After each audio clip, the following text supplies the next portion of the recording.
Okay, there we go. Cool. Dope. Hello. Right. Hi. Welcome, everybody, to another... Oh, it's a very long time since a live episode of the Outsider Circle podcast. I know, right? All it took was an entire global pandemic. I know. As always, I am your host, Leo. And I'm your host, Vin. And today we're going to be discussing just kind of everything 2020 review. We got two days before the election, probably almost 48 hours to the election coming up. And you know, it's been a crazy year. It's been crazy times. We don't know how much crazier it can get, but the tipping point is certainly coming soon. So I thought it would be wonderful if both myself and Vin here took some time to just discuss what the year has been so far. So one day in the future, whether that be in a week and a half or in a couple of years from now, we can look back and think it's like, man, that was it. That was the moment right before the 2020 election. That's what we thought. That's how we felt. That's what it was like. And now, whatever the future may hold. Hopefully we're still alive and healthy in a couple of years from now. Mm-hmm. I don't know what the outcome of the election is. I'm really worried. I don't think it's going to be secret that I'm voting against Trump, that you're voting against Trump. Yeah. So I wrote down a bunch. I was looking through articles and I was looking through my own Facebook profile for all the things I'm sharing and trying to just get like a list of all the things that have happened over the cross year. So we're gonna just go through it month by month and then we can comment on things. I just want to let you guys know right now, I have a whole page for March alone. So March obviously was a wild time. So I just want to run through everything and kind of... March is when everything shut down. Yeah. So that's first, when Corona really hit in America. Yeah, so let's start with January. Starts off, First day of the year. Australia is on fire. Obviously global warming is happening. That's just bad. A bunch of koalas died. And it was like a significant percentage of Australia was on fire. It was like the whole last every country. Part of Australia. Yeah, like every Everywhere. fucking part that has trees was on fire. Yeah. And it was everyone was like, oh damn, must suck to be in Australia right now. Good thing that they're on the other side of the world. We don't have to pay too much attention to that. Yeah. But like, what was it? Because like they've been getting worse and worse every year, everywhere, and now it's just like, oh, now it's country level fucking fire spread. Yeah, just the whole entire country continent that it is. So that was that. Right. So we had that. That was like out the gate bad stuff happening. Now to more American pertaining news. We fucking killed an Iranian general out of nowhere. On January 3rd. On January 3rd. Third day of the year. We killed one of the, at least from an Iranian perspective, one of the most respected generals in their military and somebody that had a lot of clout in the area because of the work they're doing with the country we destabilized right next door to them. And we did it with the drone missile strike. Yeah. And we killed his Soleimani, I think was his name. Soleimani. Hit him with a drone. Just pop. He's done. He's dead. And then everybody was upset. And Trump almost brought us to war. But then Iran just did a very announced strike back at some of our bases and destroyed some of our equipment. And then I guess we just called it a day afterwards, which was, wild. And, it was a horrifying way to begin it. No, none of us knew that was as good as it was going to get. Right. Because immediately preceding those events, 2 weeks later, the impeachment process began. Mm-hmm. Which I legitimately in my brain, I was like, that definitely happened last year. That definitely happened like October, November, December of 2019. No, that happened in January. It started off like the official process of like the hearings and all the other political shit going on around it. They actually, the process began on January 16th. I'm seeing it. Mm-hmm. Yeah, and then that was slowly happening for a couple of months. I think it was like maybe like a month or so, for it to be nothing to come out of it because fuck us, I guess. I don't know. Because Mitch McConnell is never gonna let the Senate fucking vote him out. Yeah, and Mitch McConnell has been a thorn in everybody's side for the whole presidency now, or the whole Trump presidency. Dude, like we knew he was evil when he blocked what was Obama's justice pick? Or Merrick Garland. It was Merrick Garland. Merrick Garland. Okay. Yeah. They left that seat open. They left Anthony Scalia's seat open for how many months? 6 months, I think. A year. 11 months. Refused to let Obama appoint it. And then RGB, as we'll talk about a little bit later, died recently. And them motherfuckers had a nominee before the body was cold. Jesus Christ. All right, but we'll get to that when we get to that. So next, first America. But it ties to the impeachment too. Her appointment ties to the impeachment. Yeah. Fuck. Yeah. Then United States got its first coronavirus case. I believe it was January 18th. Us and South Korea had their first confirmed cases. And on the same day. On the same day. Oh yeah, it was on the same day. And then they just kind of slowly grew from there, as you know, viruses and pandemics do. Kobe also died in a helicopter crash, which was wild. That just I don't know. And his daughter too, right? And his other people. Was this like a tour it was like thing? I think they were trying to get to some basketball game or something. I don't remember, but it was like him, his daughter, like one of his daughters or two of his daughters, and then like their friends and their parents. And it ended badly. And yeah, so that was kind of just January. Luckily, I don't know about luckily, but it was one of the least eventful months of the year. Because we didn't even know anything yet. We were not prepared. Things will then get exponentially worse. So next, we had February. So remember the Democratic primaries? We spoke about them. Yeah, we did. We spoke about them. We had 2 podcasts about them. It feels like a lifetime ago. Remember when I remember when I thought Bernie Sanders was going to be doing well, and I think he didn't win Iowa, but there were weird Iowa shenanigans. I believe, if I remember correctly, Pete Buttigieg declared winning Iowa with 0 evidence. Yeah. I forget who eventually did.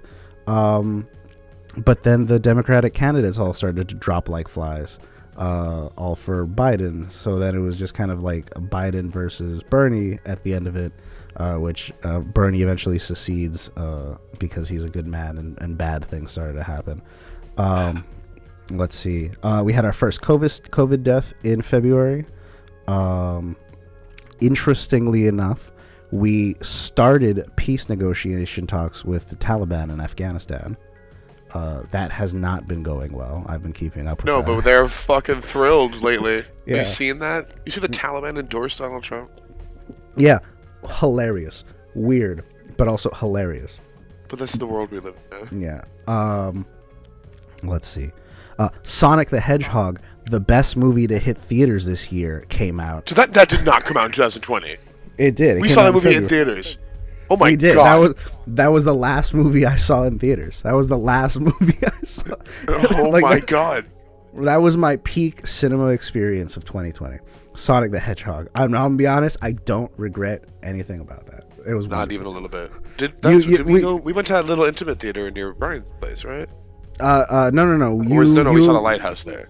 Yeah. We went to went to just Kaufman, yeah. And you and me, we had beers and stuff, and we were chilling in the back, I think. Yes. And then I remember us cracking them open, and then just like the child a couple of rows ahead of us for the children's movie, just being audibly happy that the children's movie was starting. And it was that's the memory of 2020 that I want to hold on to. I want to hold on to that one so hard. Just remember in a movie theater, drinking a beer, sitting within touching distance of my friend. Other random strangers near me. Right. And a good movie. It turned out Sonic the Hedgehog was dope. It was a great movie. I really enjoyed seeing it. It's worth paying money for to see it in theater. Mm-hmm. It was great. That was the first time that we were cyberbullied a fucking studio into changing the movie. And it worked. We did it. And it worked.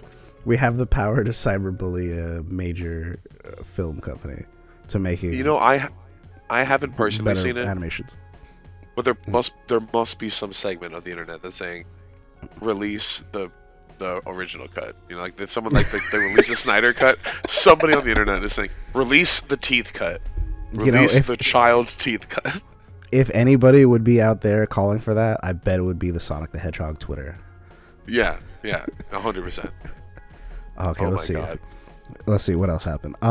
Remember when Mike Bloomberg tried to run for president and then he paid $1 bajillion to everybody he could to endorse him, and then all the Democrats dunked on him in the first debate stage? Because I remember it's that. super hard. I'm like, do you remember when Elizabeth Warren just cut him to pieces? Yeah. On stage in front of a country of people.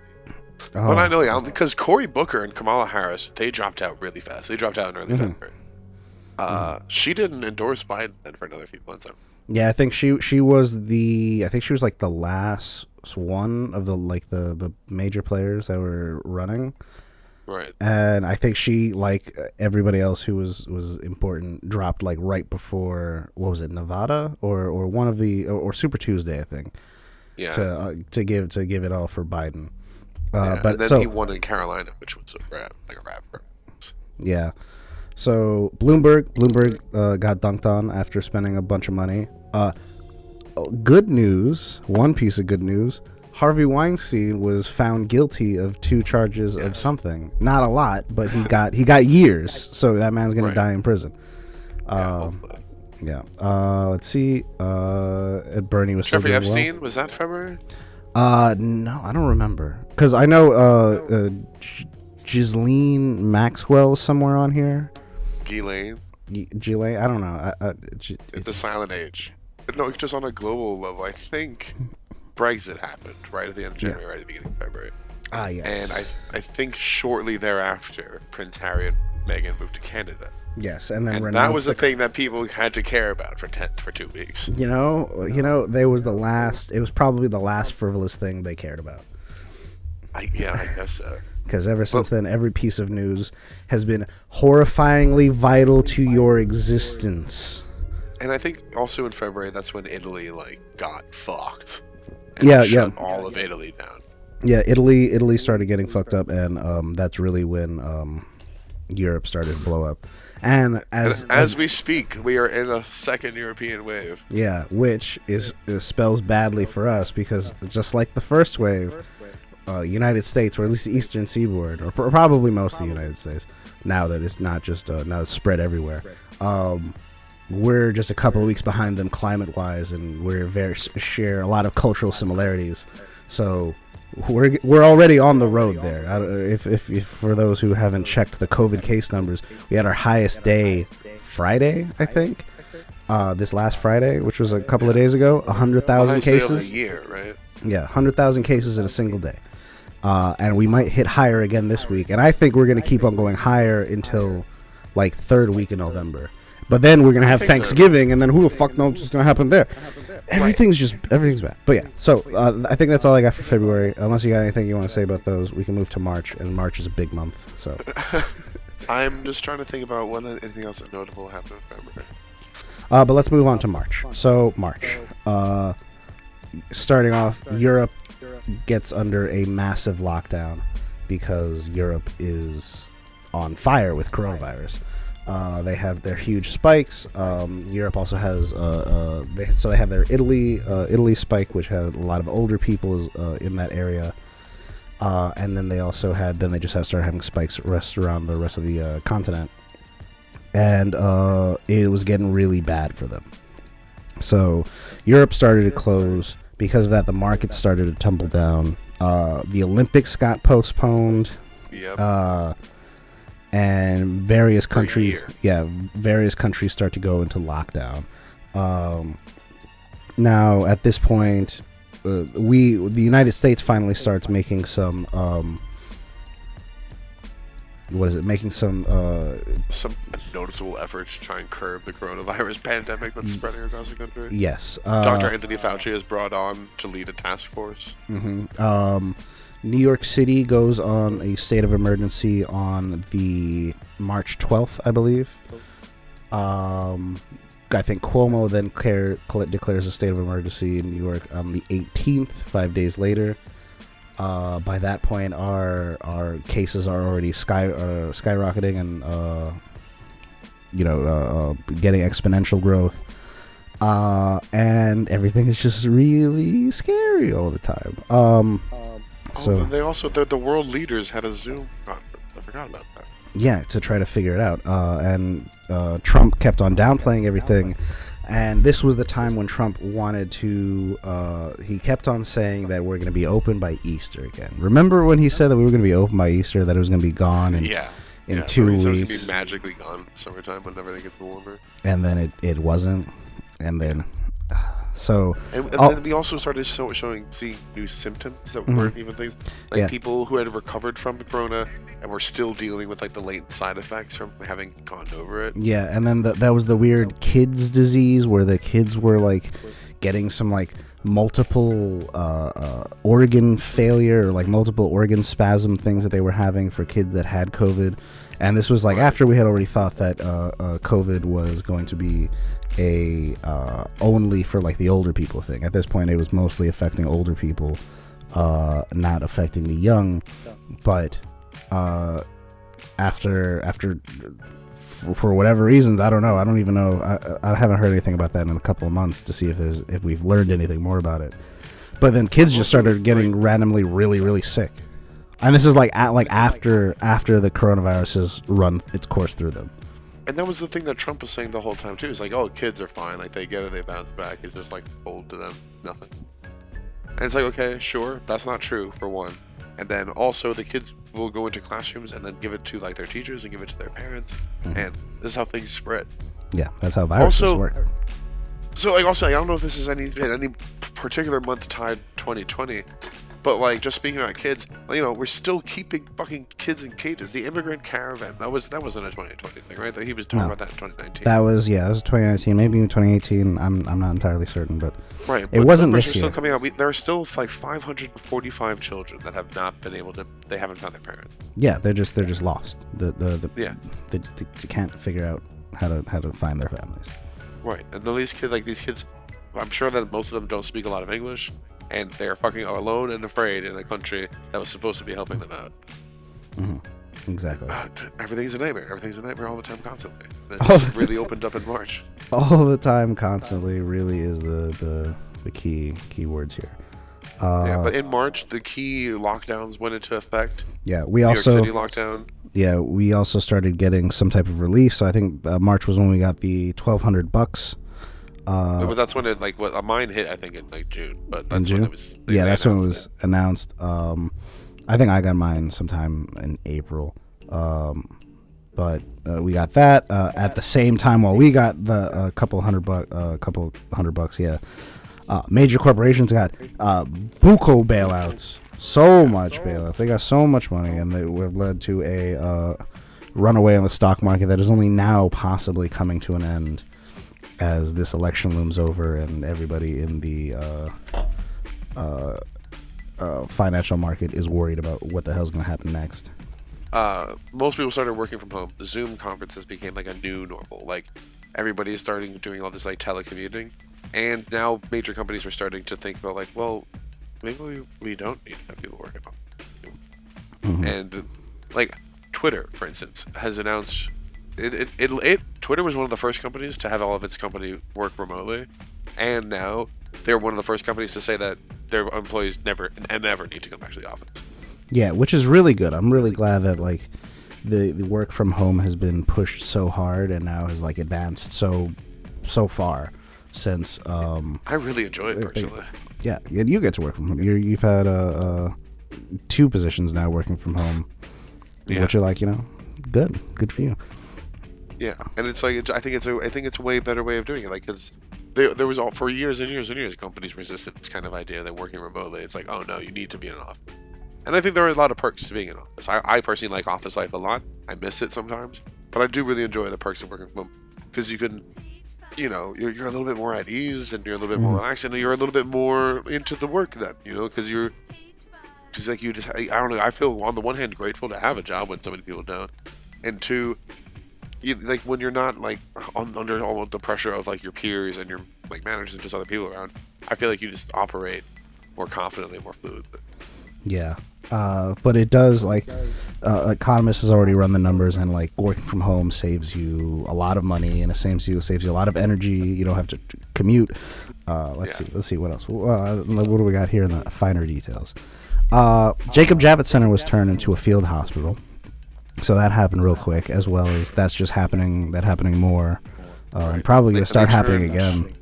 And they turned this small island in the Hudson into a mass grave.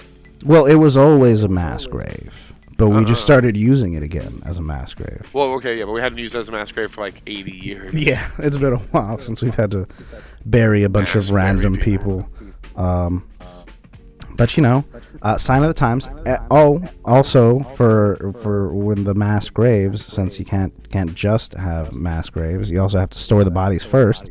So we had tractor trailers full of frozen bodies that we just had in these like big refrigerated boxes and shipping containers, because we had no room because there were so many dead people, because we were in the middle of a pandemic that was killing people. Plywood boxes. Yeah, it's like really. I'm looking at a couple photos of them now. It's just Jesus Christ. It's pretty spooky shit. I'm not. So the funny thing is, like, I saw my screen that I'm using this to record on is not the screen that I'm using for my research, so I can't show any of these pictures. But like, it's just fucking harrowing. Goddamn. Yeah, it's pretty crazy. But then also just in thinking about like what you're mentioning cars and stuff, people started buying cars way more, which I think is interesting. Yeah, so I guess people have started trusting transit less, right? They think it's dirtier and this is like more risky. Yes, to be around someone else's germs. Now you just start to take your own little germ box. Yeah, unfortunately, as the pandemic hit and all the density seemed to be the largest spreader of it in the United States, specifically since it was like New York, where like the most densely populated area. We had the biggest spike at the beginning. We were hit the worst first. People started to become afraid. There was also a lot of people that were trying to leave the city, so that was a thing that was happening. Mostly the well-off and their children. Oh yeah. A lot of I've heard some fucking stories, man, about the money that people have spent. There was some family went to Florida and like rented out like an entire suite of, or like entire like block of hotel, like a whole floor or something, and stayed there for like 3 months. Wow, that's incredible. Yeah. Can you imagine paying for a hotel stay for 3 months on an entire floor at that? Oh my God. It's decadent. And I remember, because I've been in a lot of Facebook groups, even though rip almost all of my favorite ones because of Facebook. But there were like people who were just like kept on like trying to dunk on New York and everything. And then like as the months go on, like New York, once it started to recover, everything was like looking nice and everything. And they were just like, oh, what? I thought people were leaving New York and New York was a ghost town. And I remember one of the comments I had made was just like, mostly just the rich and their spawn. And their only response was, oh. They just came to a realization. Like, because a lot of people in the city didn't have the means to leave. But very interestingly enough, though, quite a few people that I know, including you, are looking to move around within the city. So I know at least 3 different people who have picked up leases in places closer and for better prices than they would have gotten before the pandemic. Yeah, which is really nice for them. So are we still in March or are we in April now? We're still in March. So let's see. What we got? I just got here. Kojima's correct again. So everybody who thought Death Stranding was just some fucking weird gonzo bullshit that he came up with because nobody told him no and they just gave him a bunch of money. No, that was just, he was just once again predicting the way society was going to function and predicting that the most important person in society were the delivery men. Yeah. And it's face perilous conditions and disease and just life-altering fucking events just to get a pizza delivered. Yeah, but you know, they need those pizzas delivered. Let's see.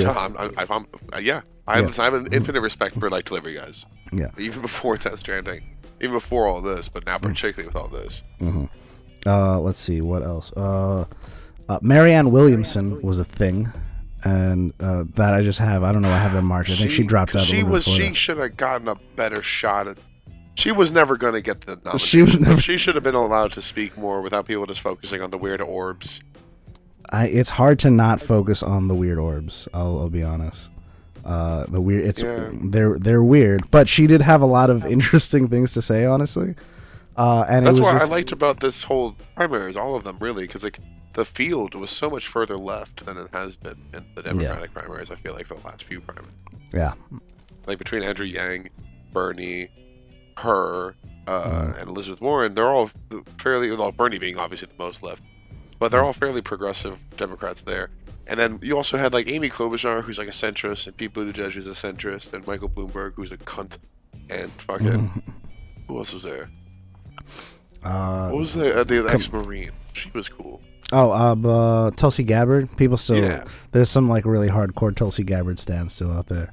I think that she like there's a strong argument to be made for Tulsi Gabbard. I think that she was like centrist enough that people would like her, and she was she was a veteran, which I think is important to have as a commander in chief, Yeah.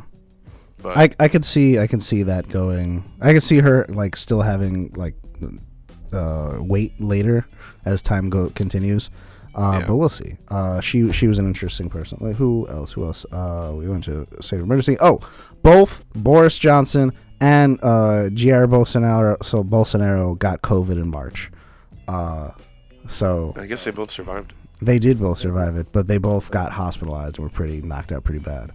Yeah. All these very world hilarious. Leaders who get COVID get all the best treatment if you do.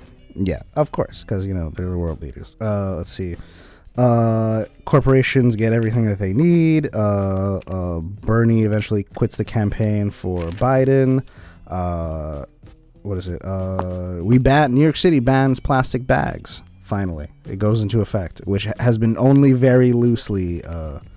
I have not seen it enforced at all. Yeah, at my grocery stores they sometimes enforce it. The Chinese food delivery I got yesterday, it came in a paper bag with a plastic bag inside the paper bag. I was like, okay. Well, I mean, whatever works. But that's something that's nice. I'm glad that they've been doing that. Same thing with the styrofoam containers we have. I might not like these new containers that we have over here, but if they will biodegrade better than styrofoam. Did we ban styrofoam containers? Yeah, we can't use styrofoam containers in New York City anymore. What the fuck? What am I gonna get with my halal? You get it in the new weird plastic container. You've eaten out of them already. This is not a new thing. Though they're awful. Those white ones? Yeah. Oh god, they're terrible.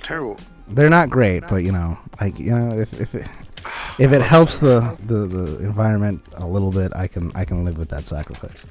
Let's see what else. But I think that's all the notes that I got for March. So March, big month, a lot of things happen, world's collapsing, but just the start of it, just the beginning of the end of the world. Yeah.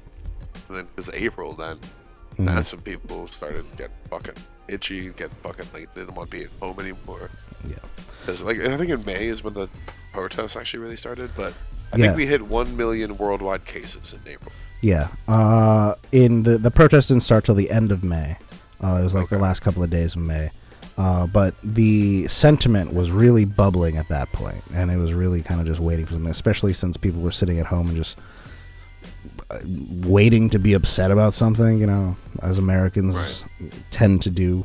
So here we go. Let's see what we got. Like the Karens who were out to defend their right to not wear masks. For April, we got coronavirus gets worse. New York State has its peak on April 18th or April 17th, I believe. Andrew Cuomo has a whole ass poster about it. Let's see. Kim Jong-un was suspected to be dead. Yeah, that was weird for a while. That was weird. TMZ called it, and usually TMZ is really good with that type of shit. But I guess then not. He just popped back up later. Yeah, I guess that's... I was so ready I was like, okay, something good. Something good. Like, let's let a fucking dictator die. No, and then we were about to be real there are people out there simping hardcore for Kim Jong-un's sister. That was a weird thing that was happening. don't know. I don't even know what to say about it. Fucking strange ass things happening. Because he missed like his dad's birthday thing, or his grandfather's birthday, which is like a major event for North Koreans. So it's like, oh, okay, he must be some real shit if he's not doing that. Yeah. When did the Japanese murder hornets start? I'm seeing hornets? Yeah, I'm seeing here May, but I feel like it was earlier in the year. No. Yeah, no. May is when we had the Asian murder hornets came. That's wild. That was that late in the game. Yeah, it was that late in the game. Because I remember we hit the Japanese murder hornets, and everybody was just like, "Oh my god, the murder hornets! Could it get any worse?" And then our country started to burn. So it could, and it did, and then Antifa took over a fucking. Yeah. Before we get, because that's in the May and the June part. So what else we got? Right. Saudi Arabia has a ceasefire with Yemen because of coronavirus. So that was interesting. Everybody lost their jobs in April. I was one of them. New York City and specifically Queens sees its peak, being the highest cases in the country, and from a city, and then a even smaller locality from that. And everybody baked bread.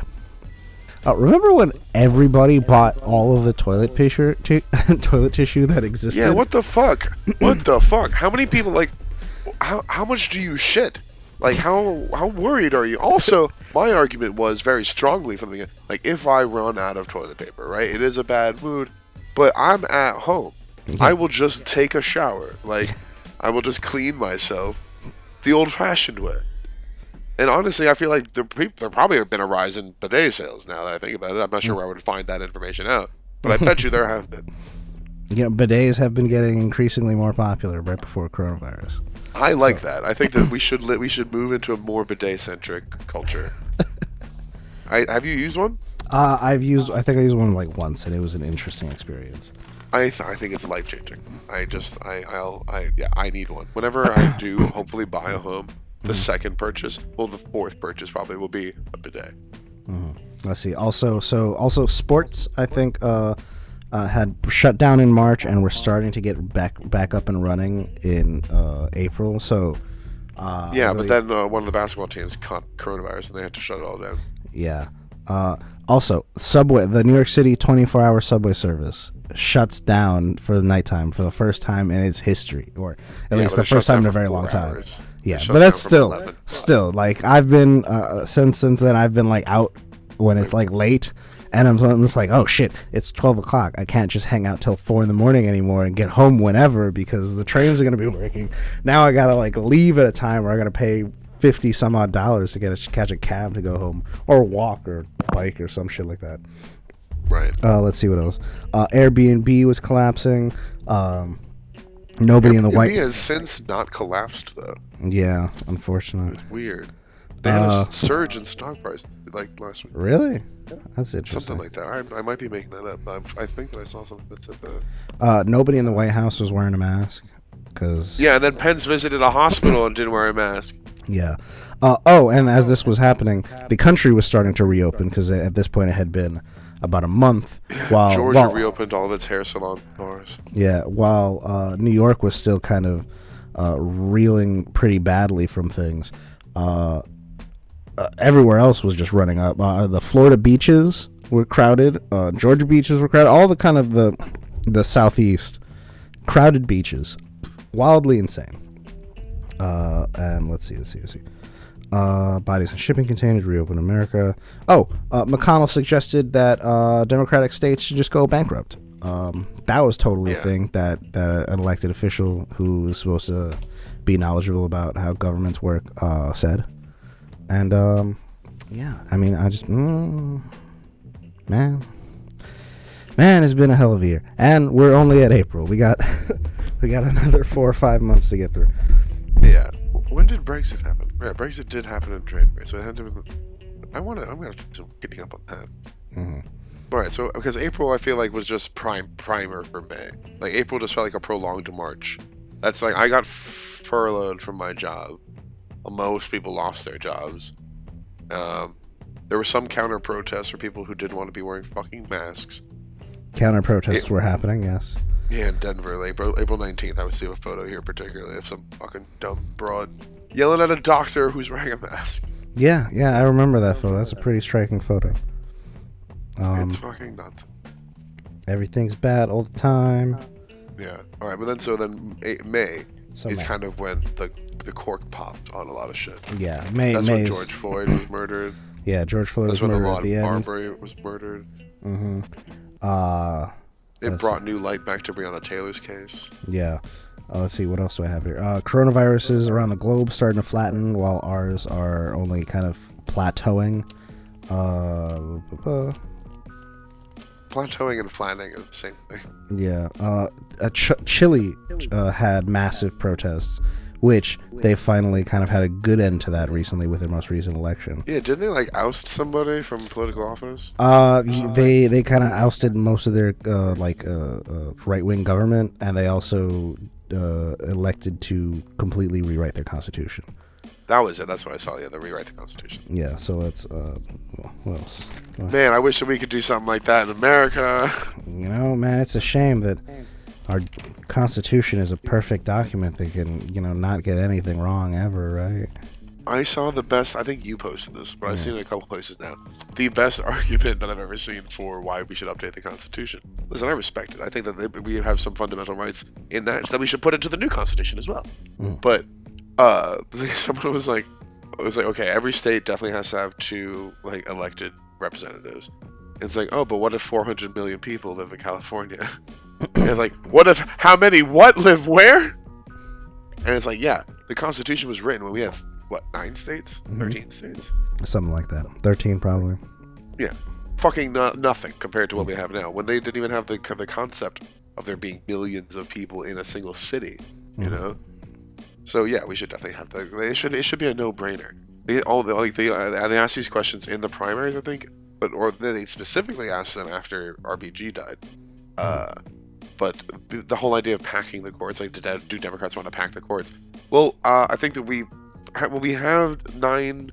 When the Supreme Court was established, we had 9 legislative zones, right? Now we have 12, 13? I think we have 13. Or 11? 13. So add more fucking people to the Supreme Court to reflect that. Yeah, and especially that comes later. At this point now, because Trump has had the ability to elect 3 different Supreme Court justices in his time in office, which is a horrifyingly immense amount of power towards American jurisprudence for the next future. For the rest of all of our lives. And most of these people that he elected are pretty young, actually. Amy Coney Barrett is fucking, 38, 39? No, she's not that. She's probably somewhere in her 40s. Yeah. And I think Kavanaugh's probably I think he looks like he's either in his late 40s or he looks like he's 50. fucking 12. And then the other one, I think Neil Gorsuch. I don't think he's too young, but he doesn't look too old either. He looks a little spry. She's 48, okay. She's 48, okay. Still fairly young. Yeah, that's very young for Supreme Court justice, for somebody 100%. Who can be on the bench until they die. Yeah, right, exactly. Very. And Scalia didn't die until he was 74 or something. Yeah. And Ruth Bader Ginsburg, who just died recently, she was Kavanaugh's 55. Yeah. She was fucking 80 something or some shit. I don't even remember. I don't even know how old she is. She was old as fuck. RBG? She was decrepit by the time she died. She had beaten cancer twice. Yeah. And my phone. How old is she? 87. She was 87. 87, man. Holding on that long. What a. But that's also it shows how fragile the system is, right? All of our freedoms were dependent on one old woman who's already had cancer not dying. Yeah. It's pretty bad. Let's see what else we had. In May, we also had Twitter censors Donald Trump as well as other politicians, and they're moving forward to kind of give context to internet lies. So that was interesting. And then Donald Trump had a shit fit. It lets you know that that's false information. Yeah. But they still get to tweet. The Central Park dog walking Karen happened, where she tried to call the cops on the black guy walking his dog and just outright saying lies on the phone. Yeah. Wild. He's approaching me. He's very intimidating. He's literally just standing there. Yeah. And then lastly, at the end of the month, with the death of George Floyd, the whole country erupted in riots. And it was wild, and there was a lot of footage. And this was at this point, for anybody that might remember, I was doing live multi-streams here on the Facebook. Yeah, you got a lot of fucking. You found a lot of Trump people. I'm okay with that. A bunch of boomers were coming on. I spend my time on Facebook observing the boomers to try to see how they think. So, boomer, if you're out there, if you're listening, I'm looking at you. I think it's funny because I think a lot of people thought that you were actually there, like on the ground. Yeah, a lot of people did. But it was like 7 different streams. Boomer level complaining. Yeah. It was like, I hate this video angle. It's like, that's really not the point. Yeah. And I saw someone complaining, it's like, how am I supposed to watch this? Because you had like 5 feeds on one screen. Mm-hmm. And it's like, you're not watching this to get a narrative thread. This is like to see what's happening on the streets. Yeah. It's supposed to be simultaneous, audio video streams, which is only something that we can do nowadays. And then it's really, I'm super here for it. I'm always trying to be on the cutting edge of technology and its practical use, and this really feels like it gave some insight, because there's a lot of people slinging a lot of lies about what was going on in Portland. Mm-hmm. And I think a lot of these videos made it a little bit more helpful to be like, no, it's not fucking anarchy. It got worse. Yeah. But in the beginning, it definitely wasn't the anarchy that people say was. Yeah. But something the most important thing that I remember, because this what had inspired me to finally start doing those multi-streams was like the day before I started doing them. I was watching Unicorn Riot. For anybody who hasn't seen anything from Unicorn Riot, they're an excellent up and coming grassroots news organization focusing on kind of like a revolutionary and protest type news. And they had a guy on the ground in Minneapolis, and it was like him on a camera. I think he might have had like another person with there supporting him. And they were just going around, filming the protests, filming people, just stopping random people in the street and having them talk to the camera. And it would be like this for hours. Right. And then eventually, as the night started to come, the police who were guarding the police station that was the one near where George Floyd was killed, they left. They abandoned the police station. And which that happened. The police abandoned a police station, and then they just kind of left. And then a few hours later, the people were there, and the police weren't around, so they started to tear down the barricades and whatnot and get into it. And they eventually light the building on fire. The police station was lit on fire, and that's an imagery and an event that cannot be taken away from the American conscience anymore. And Unicorn Riot, since they had a live guy boots on the ground. When they breached the police station and once they started finally entering, he was there with them. You got a first person view of breaching the police station, and it was incredible. It was you saw people just destroying shit. The sprinklers were going off. Fires were starting, and it was wild. And eventually, it would look like a bunch of undercover cops, because it was a bunch of bulky white dudes. There weren't a lot of other bulky white dudes in the area. We're trying they eventually push people out, but the building was already on fire and they couldn't stop it at that point. And I remember it was the sweetest thing for me. Once everybody got pushed out of the police station by the bulky guys, and it was already clearly evident that the police station was going to go up in flames. Some people outside with fireworks just started shooting them off there. And it felt like a victory thing. Remember at the end of the levels in Mario when you win and then you get the little fireworks? It felt like that. It felt like that was happening. Hey guys, we conquered the police station. It's on fire. We win. Yeah, but then it's just you have to sustain that then, right? You have to sustain that fucking autonomous zone. And it's not still going now, right? Is the Chaz? No, the Chaz, because that's going to be happening. That's far more in June, which we'll get into in just a second, because I don't think I have anything else for May. The Chaz developed. There was also the locusts. Yeah, locust happened many different places. China also had a locust problem, and they tried to deploy ducks to solve it. I don't know if they that was successful. So I know the one in Northern Africa was the worst it has been in like 75 years, something like that. Yeah, so that's just utterly horrifying, like I don't know. I don't know what else to say about that. It's like it's biblical, right? There's sending locusts and murder hornets and plague. Yeah. Like really is. It's been a hell of a year, and now we get to June. So June, the George Floyd protest really starts sparking up at the end of May. By the first couple of weeks of June, it had spread nationwide, and there were sustained protests for many weeks. I know New York City had, I think it went 13 days consecutively of protests, as well as New York City having a curfew implemented for like the first time in quite possibly forever. So let's see, what else we got? So we had the second wave in the United States, or what could have been considered a second wave, was probably much more of an extension of the first wave, started to happen. I don't feel like we haven't had many waves. We've just had one wave we haven't controlled. Yeah. Well, I feel like the one that we're about to enter right now, this is a very clearly a definitive second wave. So what else? So many fireworks. Were you still in the city by that point? In June, or had you? June. I left. I came up here in like the second week of June. Okay.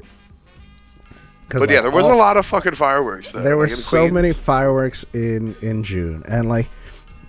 It's usually a pretty normal thing in New York City for like the weeks coming up to 4th of July that you'll hear fireworks left and right in the evening. But like it was like every night, sustained fireworks, every neighborhood, everywhere. Like it was insane. And it was like military grade shit, I've heard too. Yeah, these are some like hardcore intense fireworks that these people were getting their hands on.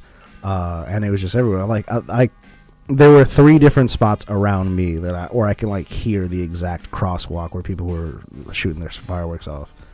And like if you were just like out on a building roof at nighttime, you'll just see fireworks across the whole city just going off for no reason. Right. And I'm pretty sure that was probably because of a lot of the quarantine fatigue that people were feeling. People were stuck of being at home all day and they needed to do something. Quarantine fatigue, just like police brutality at the police brutality protests. Yeah. So we got the protest and all the police people unemployed, violence. Like there's nothing to do at all, and and people are still getting killed in the street. I guess you need to ease stress in some way. Yeah. Let's see, what else do we have here? But let's see. China and India have a clash. That was like a little thing outside of the United States. I don't know if you remember, but they had a clash in the Himalayan mountains. They did not have guns, and there were 47 deaths, or somewhere around that. At least 20. I think we talked about that too. Yeah, 20 on the Indian side, an uncertain amount of number from the China side. They did not have guns, and they killed a bunch of each other. That means they stabbed each other. The Seattle Chaz. I want to chat about them real quick.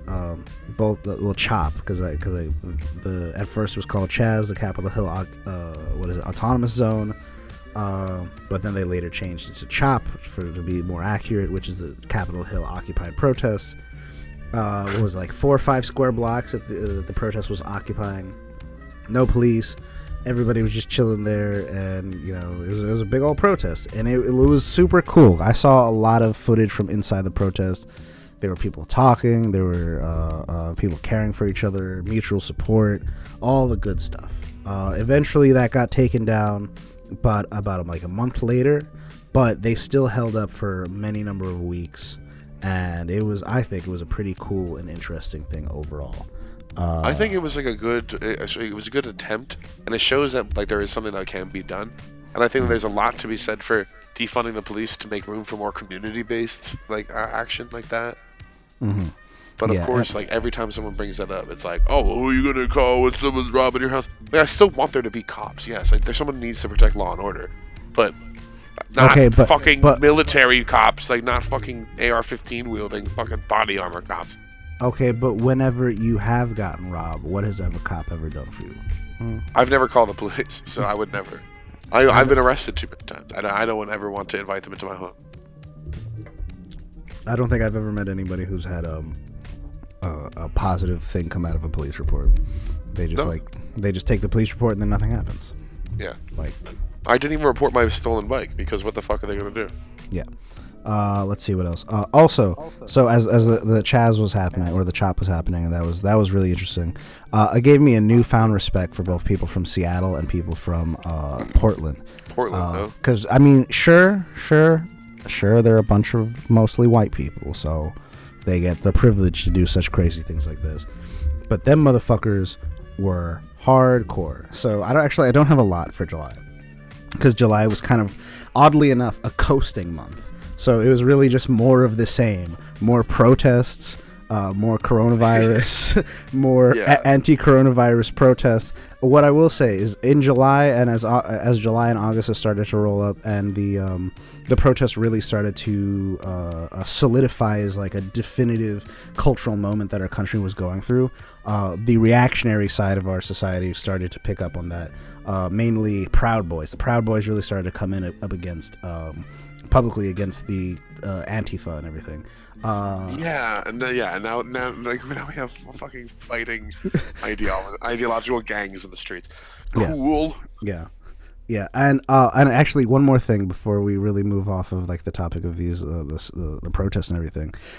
I just want everybody to remember, just take a moment to remember that one of the first kind of very publicized instances of police violence from these protests was when the National Guard gassed a bunch of people in D.C. so that they can make way. They gassed a bunch of people in D.C. so that they can make way for Trump to go to this church across the street from the White House to have this have the bizarre fucking Bible shot where he holds the Bible like this, like he's never held a book before in his life, much less a Bible. Certainly not the Bible. Nobody holds the Bible like this. Who does that? You hold it like this. You hold it like it's a book. I think and you want to thump somebody with it. I think that what he was trying to do was almost like how you know how they do the inauguration. You lay one hand on the Bible and you raise one hand in the air, right? Did he just? That's two separate actions, right? So I think that he just raised the book in the air because he's like, that's what people do, right? People just lift the Bible in the air. Yeah. So that's the only thing that makes sense in my head, right? I don't know why I ever try to explain any of his behaviors, but I have to find. It's like you have to have thought about that. Things. They're literally. Things have to have a reason. Like, things can't have no reason. There has to be some. This man, our president, had some thought process. He left the house, got in the car, drove to the church, and at no point in that call or that drive. It wasn't a drive. He walked from the White House to there. They walk? Yeah, because it was just like across the street, and they were like filming the whole time, and then they released it as like this kind of weird pro-Trump advertisement propaganda. Using the footage that they had, which was very unnerving. It was just... They tear-gassed fucking protesters to do it. It was so bizarre, and then they just kind of genuinely worked with the footage that they have. Yeah. It's just so weird. Everything is... we're in bizarro world all the time. Or as I probably am going to rant about using this platform someday, metamodernism. Irony's dead. Believe people when they tell you things. We killed irony. Yeah. We ironicked it to death, and then we ironically elected a reality star for a president somehow. And now this is what we're paying for it with metamodernism. Yeah. This is how society is going to be for at least the next 15 years. So get used to it. Have you early voted, or are you voting on Tuesday? I already voted. I voted last Tuesday. So so I did my early vote, and I went. I went at the tail remnants of Hurricane Zeta that was coming through here. It was nothing but more just like heavy rain. But I knocked the power out up here. Yeah, but I just want to have it in my own like history that I went to go vote in the 2020 election in a hurricane. Yeah. So I'm gonna yell at some young child at like 2045 when the machines are taking over that they need to go vote, and I went to go vote in a hurricane. So to get rid of the first Donald Trump. Everything is just kind of continuing to escalate. We got the Proud Boys. The protests are still happening. I think the Portland protests make it to 100 consecutive nights at some point, which is pretty cool, pretty intense. Ghislaine, that's what it's supposed to be. Ghislaine. it's way. supposed to be Jasleen. It has to be like Ghislaine. It's GHISLA. I know how it's spelled. Yeah, but like, but silent A. yeah, I get it. But I'm trying to say, like, it's supposed to, it's because of the silent H and how stupid English is. I suspect it's supposed to be Jizleen or Jasleen. You think her name is Jizleen? Well, there's an I. I mean, it's GHI. How are you supposed to pronounce that? I think Ghislaine. I don't know. Whatever. What I was Maxwell. Let me fucking see. Google how to pronounce it. She was arrested. Yeah. Which we still, honestly, we haven't had much come out of that yet. We don't even know who, or any of the documents or any of the stuff that she said to them or whatnot. But she is arrested. Ghislaine. Oh no! Then wow, this is so annoying. This is the Google result says the name Ghislaine has two different pronunciations. The first pronunciation, which is more common in France and Belgium, is Ghislaine. Mm-hmm. The second pronunciation, which is more common in the south of France and in Canada, is Ghislaine. Ghislaine. See? Yeah, that's fucked. It's just poorly spelled Jasleen. Fucking. That's all it. Right. Okay, but she got arrested to continue more with the Epstein, Queen, Clintons, Did he everybody. kill himself last year? I think he killed himself last year. Google it real quick. Go into Jeffrey Epstein killed himself. I feel like it's an old meme now. Oh, speaking of people who died. So not only did Jair Bolsonaro and Boris Johnson get COVID, but Herman Cain got COVID by going to a Trump rally and fucking died. And then his Twitter account kept on trying to downplay the coronavirus. Yeah, that was wild. That was wild. I saw that, and it was like, it's important that you go out and vote. I was like, didn't you fucking die, dude? Stop tweeting. But also, yeah, Jeffrey Epstein killed himself last July. Okay, yeah, okay, good. All right, but yeah, so that's all I got for July. Unless you have anything that you particularly remember from July. I'm trying to remember, like, from my own personal memory. I don't think that anything stood out. I don't think that I left my fucking house in July. I don't think I saw another human being that I wasn't personally related to. Yeah, that would make sense. So yeah, more of the same as it has been, basically. Yeah. And July was the 7th month of the year, so like we're past the half point. Yeah, we're a few months in. We're deep seated into the pandemic. Our numbers are still pretty high. I think July is when they start to come down again. I think, is it, or was this when we started way down in New York? Or was this when we started to have a new peak? Yeah, New York was down. I think the rest of the country might have started to peak again. Let me look it up real quick. New York, show all. Yeah, in July. I guess we moved. July. July is when we had the first peak, like or not, maybe the second peak, I guess, depending on how you want to look at it. But it was the highest peak. I think we had 75,000 one day, or 79,000. Now we had 100,000 on Friday, I believe. So we're like way past that. But yeah, no. So things just got bad. Everybody was fucking stupid and going out to the beaches and socializing and trying to live their life in the middle of a pandemic, and it was all a bad idea. And now people are dying, and I think we were still having like 1,000 deaths a day until August. Let me see if I can pull that out real quick too. Yeah. No, July. Actually, no. Yeah, July is when we started to hit 1,000 deaths a day again after the first bit of the pandemic. And we might hit that again soon. So let's see what else. Unless you got anything for July, we can move on to August, which was it July or August where he called New York an anarchist jurisdiction? That, I believe, was actually September. Was it? That's recently? Damn. Yeah, because I remember I had that written down. Yeah, anarchist jurisdiction was in September. So next we got August. So we got violence in the country was up. So that's been interesting. Or I don't know, interesting, but a thing. A lot of gun violence has been happening around the country. A lot, especially on the cities. Violence is just up overall. Kamala Harris was picked as Joe Biden's running mate, which honestly, once he said that he was going to elect or pick a woman to be his running mate, I knew it couldn't be anybody other besides Kamala Harris. There's literally... I figured it was going to be her. Yeah, she's his best option. Yeah, there is nobody out. There is nobody else that was up there that could have even possibly taken her place instead. Yeah. So that happened, but it's still, I guess, let's see. Trump supporters have a boat rally and a couple of the boats sink because reasons. I don't know. Fucking that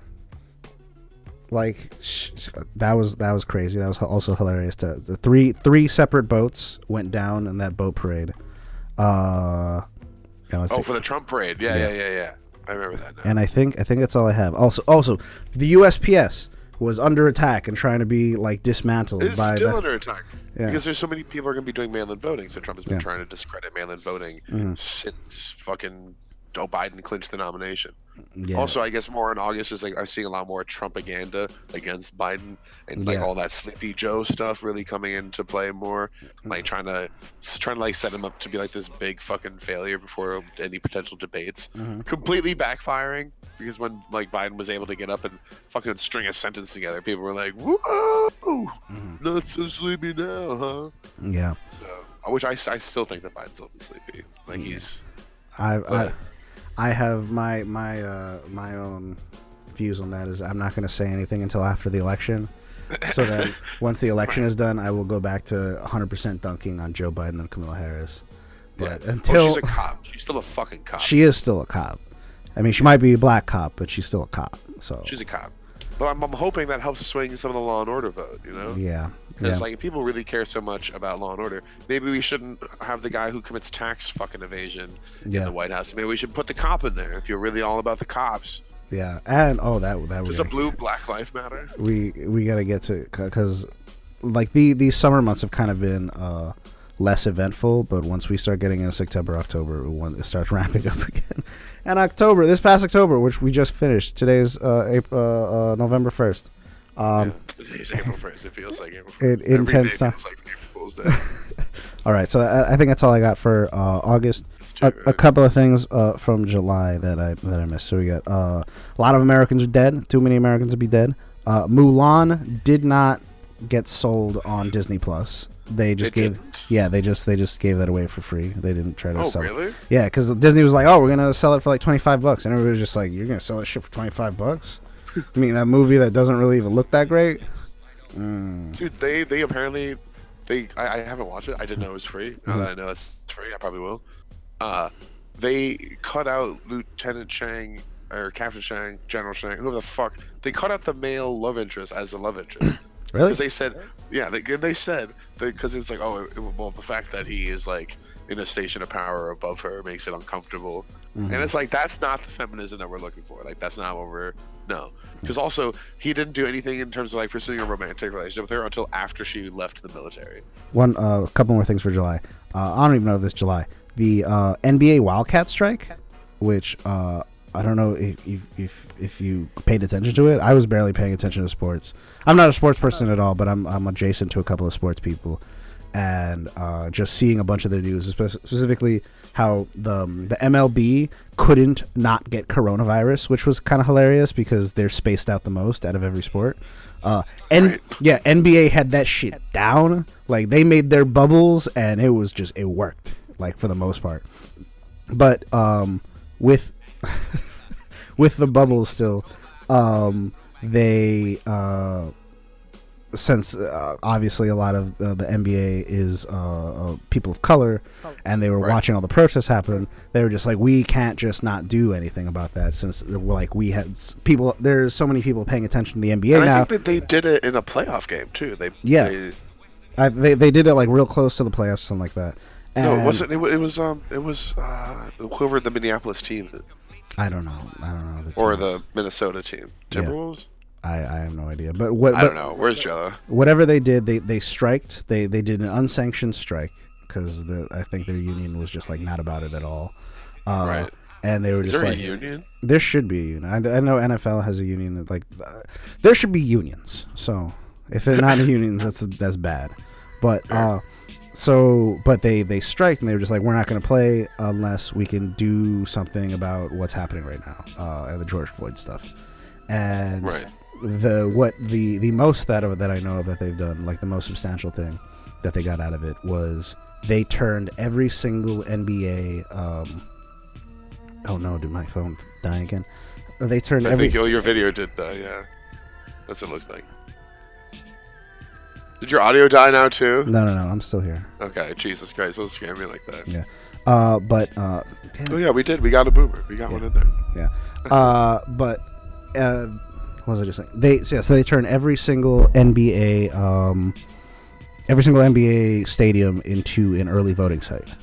So that's why here in New York City, the Barclays Center was a big one. Paul Rudd had a little presser thing that he was I don't even think it was a presser thing. He just went there, and the press also happened to be there and caught him doing stuff. And it was just like giving away cookies and telling people to vote, which is cute. Good for Paul Rudd. But the NBA, by going on strike, they negotiated that they were going to turn every single NBA stadium into an early voting center, which is like super duper good. Because I mean, what the fuck are they going to do with an NBA stadium? Nobody can go there right now. Coronavirus. So, fucking good for them. Good on them. I'm glad that they did that. And that was in August. No, it's probably July. probably in June, because it was happening far closer to the George Floyd stuff. But still, it's great. It's fantastic. But let's see what else before we move on. Oh, also one more thing. So two more things actually. Wildfires happened all the time. Oh, in California. So many of them. Yeah. It's Dude, have you seen the pictures of the orange sky of everything is on fire. Our homes, the trees, the mountains, my goddamn lungs, everything. Yeah. What a nightmare. Yeah. You can't, and also it got so bad that it was dusky, cloudy, smoky here. Yeah, I remember that. We had wind blow over that fucking got us with the remnants of it. Yeah, so I was working during the time when the wildfires were happening, and I was out and about. I was working for the census, so I was knocking on doors, walking down the street, and around 2 o'clock, 3 o'clock, it had for a week, it just had that 5 p.m., 6 p.m. glaze. Everything was just kind of slightly yellow, slightly orange, just not the way things are supposed to be. You're supposed to have clear, bright sunlight at that time of day at 2 p.m., just slightly afternoon. No, fuck you. Smoke's in the air. Our planet is dying, and we have to get over the pandemic, the first thing, before we can even solve that one. So holy fuck. But also on that subject. Immediately after the pandemic, did you remember seeing all the photos of all the cities without smog and how much less CO2 that there was? Insane. Particularly LA and places in China. Yeah, a lot of places in India. India were some of the more interesting ones because they have really bad smog problems. India has been a fucking nightmare as well, because India has so many provinces that I don't think are all necessarily super cooperative with whatever their federal government looks like. And you've had realms of India that have been open the whole time, or places that opened up early, and there's no communication between all these provinces much, I guess. I guess kind of how we do it in the States. Yeah. Where there's the states are opening earlier in some places. Yeah, but I know that India has a far bigger culture problem than the United States does, because there's far more disparate cultures that live in India than they do in the United States. Different cultures. And there's language differences. Even. Yeah, they speak so many different languages in India. It's tough. But I feel sometimes, genuinely, I feel when I talk to people from certain parts of this country, I feel we're basically speaking different languages. To a certain degree, yeah. But it's all kind of still English. But I think Sure.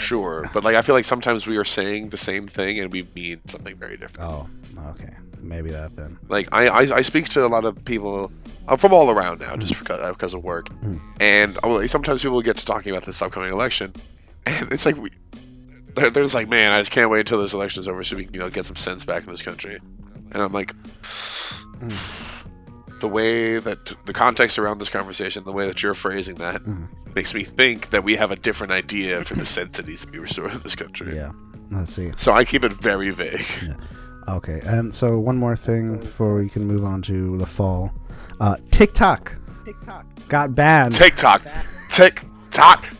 is the real winner of 2020. Yeah, honestly, because TikTok has had such a weird fucking story. Like it was big. It's been around for years, but I think it got stupid popular this year. Yeah, I'm sure like a little bit of it last year as well. But now with everybody at home, also OnlyFans, just on the realm of things that are just getting really popular now, because people are trying to find alternative sources of income.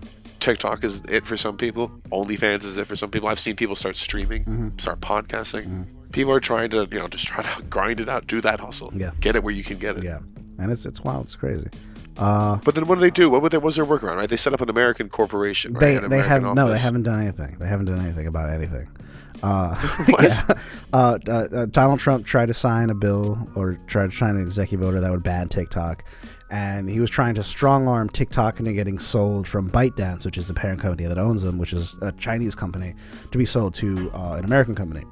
And more specifically, they were trying to negotiate having basically all of the English-speaking world. So they were trying to get Canada, North America, Canada, the United States, Australia, and New Zealand all in the same deal. They were trying to split those away off of TikTok to then have those be their own, its own entity that can then be purchased by somebody else. And the companies that were trying to buy it were Microsoft, Oracle, and Apple. I think Oracle was the one that got the furthest, and then they stopped with the negotiation because federal court ruled that Trump couldn't do that to TikTok, and TikTok could still function. So TikTok hasn't been banned in the United States. And we talked about that shortly before on the last podcast that we did. I cut that from the episode, but we talked about TikTok, and from then I started joining TikTok, and I'm now a big fan of TikTok. Excuse me. My algorithms particularly. Did you cut all the TikTok out of the last episode? Yeah. We talked about it a little bit. Yeah, I talked about it. I cut it all out, though. We talked about a lot of stuff. What the fuck? Yeah, it was like 2.5 hours. I cut down to like hour 10.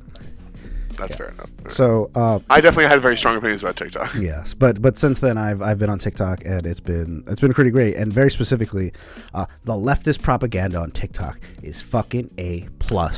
Oh, it is so good. I've been so educated by so many different things. Specifically, there is also there's a very significant Trump talk as well. There is. I personally haven't seen a lot of it, thankfully, but I know that it's out there, and I've seen I usually see like the duet responses from the liberal side where it's like, let's start a chain of women for Trump, and it's like she puts her hand on the frame, and then like someone else on the duet will just pick up like an iron, for instance, and just hold that again. I like that people's snarkiness. Yeah, but so that happened. So now we can move to September. This is when things start. Also, the Zoomers are activated. Yeah, the Zoom. Oh man, Gen Z. I'm so glad that they've been doing so well. They've been out there in the streets. They've been learning. They've been getting educated. Not in the schools because Zoom learning is doing really bad for everybody. But on TikTok and on the other places of the internet. All right, so September. Have it written down? Okay. What we got? Protests don't stop. Ruth Bader Ginsburg dies. This old decrepit ass woman who's been serving on the court for God knows how many years, is bajillion years old, holding it together, basically like tie fucking tape and string trying to keep her cancer from killing her. Finally got to her, and not even within 48 hours, Donald Trump and Mitch McConnell already appoint Amy Coney Barrett to be nominated. And like this woman's body wasn't even cold yet, and they try to replace her already, going against what Donald Trump had done or the Republican Party had done prior to the 2016 election, not allowing Barack Obama to nominate his Supreme Court justice after Antonin Scalia died. And then just say, you know what, fuck you guys. I don't care if it's like 2.5 weeks to the election. We're going to shove this woman down real quick. And that ended with them getting it done. And the thing I'm particularly upset about it, because like I wasn't surprised that it happened and got through, but that the Democrats could have delayed it a little bit more. They could have. They had a couple more quivers in there, or a couple more arrows in their quiver. Yeah. And they didn't do a fucking thing. They didn't do enough. Yeah, they just let it happen. And like it was gonna happen anyway, sure, but you could have fucking delayed it. I mean, the election's happening in a couple of days, 2 days, 2 months, like under 48 hours from now, it's happening. So whatever. But just on Amy Coney Barrett, right? she like I only recently learned this out, and I feel like maybe most people did because I'm seeing articles that are fairly recent about it. Is like the worrying thing on the face of her, right, is that she's going to repeal like women's right to choose and gay marriage. Yeah. But much more insidious and worse than that is that she was instrumental in helping George Bush secure the election, back in like 2000. Yeah, maybe. 2000. Because in Florida, right? You know how I went to a recount in Florida. Yeah. So apparently, what the whole thing with that was that there were some mail-in ballots that were incomplete and that therefore were not qualified to count as votes. Yeah. And Amy Coney Barrett was like instrumental in arguing for the right for those mail-in ballots to count, so the Republicans were allowed to like fill out whatever is incomplete or just like correct the wrongness of the application. Yeah. And she was like instrumental in defending that. And now basically the opposite is happening right now. The Republicans want to discredit mail-in ballots, and so what Trump has done is protect himself with a court that if he decides to challenge the outcome of the election, he'll take it to the Supreme Court, and he probably will fucking win the presidency. Yeah, it's going to be very alarming, and there's so many different failure points for that to happen. And that just kind of goes on to like as September and October have rolled up, people are now starting to become aware of the degree to which stakes and severity the presidency needs to be won over because of the Electoral College and just kind of the general failures of the American electoral system. That we generally to win, there has to be a 5% lead from Biden nationwide to like barely inch over winning, which is I mean that's part of the archaic electoral system that we have. But that can then lead to just a couple of small flashpoints being very vital to winning the presidency, similar to how Florida was very important for Bush v. Gore back in 2000. So I'm fully expecting that Trump is going to fight everything, every step of the way. He's going to throw every lawyer that he can after the election results. And unless there is a clear and like crushing victory, it's going to be weird and it's going to suck. And do you think Texas will flip? I don't know, but I am. So actually, let's get to that. I'm seeing a lot of shit online about that. Yeah, and Georgia. Yeah, let's just fuse September and October because they're really just. What is time anymore? I feel like after July, after the halfway point, it didn't feel like anything was getting better. Yeah, it's like the time is immaterial. Yeah. So the last few weeks, early voting has been going on, and in Texas, early voting has been going on for I forget how many days, but as of I think like yesterday or 2 days ago, Texas had 9 million people vote already, which had already like far surpassed the total amount of votes in 2016. Far surpassed. Right. Texas has 29 million people, so that means a third of the people have voted. Already. Yeah, and all those people are not of voting age. So I don't know how large of the voting age, but I think it's probably reaching somewhere around 50 to 60% of the voting or like eligible voters voting. Right. Which is insane. And I'm hoping that because there's a lot of younger people in Texas now, a lot of people who've been moving in, a lot of people who've moved in from blue states. Yeah, too. A lot of these like multi-generation Mexican American families, a lot of their kids are now aging into voting age, and they're getting mobilized, and they've been radicalized by their existence for all these many years. Oh my god! It's been the Kim Kardashian vacation photos. Yeah, this is just from like last week. Yeah, but yeah. So like, I just Texas. I'm super glad for Texas, and I think if there's ever a time where Texas could be split, could be turned blue, it'd be now. And it's so close. It would be really interesting to see, like, because like I think like Beto lost by like I know, but he really got close. He got so close, and that's incredible for Texas. For like, I mean, he's not the most liberal guy. He's like a Texas liberal. He's centrist. But like, he got so close. He was like within a couple of thousands of votes, and that's incredible. So I'm very excited. And this dude in South Carolina, the guy who's opposing Lindsey Graham, Jamie, what's his face? Jamie. He's kicking his ass. He's kicking his ass. So I'm really hopeful. So that one's. I'm so excited for that. Oh my god! If Lindsey, I would love nothing more than see Lindsey Graham lose that position of power, because he was the guy who said last year or whatever. No, 4 years ago. 7 years ago, 6. When Merrick Garland was being considered for the nomination, right? When that was Barack Obama's pick. Mitch McConnell blocked it for 11 months, and Lindsey Graham was like, "Yep, you can quote me. If this happens again in 4 years' time, when there is a vacancy on the court in an election year, I will say we should block it until the new president gets in power." And what's he doing now? Nope, run her through. Get her in. So I hope we get him out. So that's been happening. So something I do want to touch on is the debates. So we had the presidential debate, specifically the first one.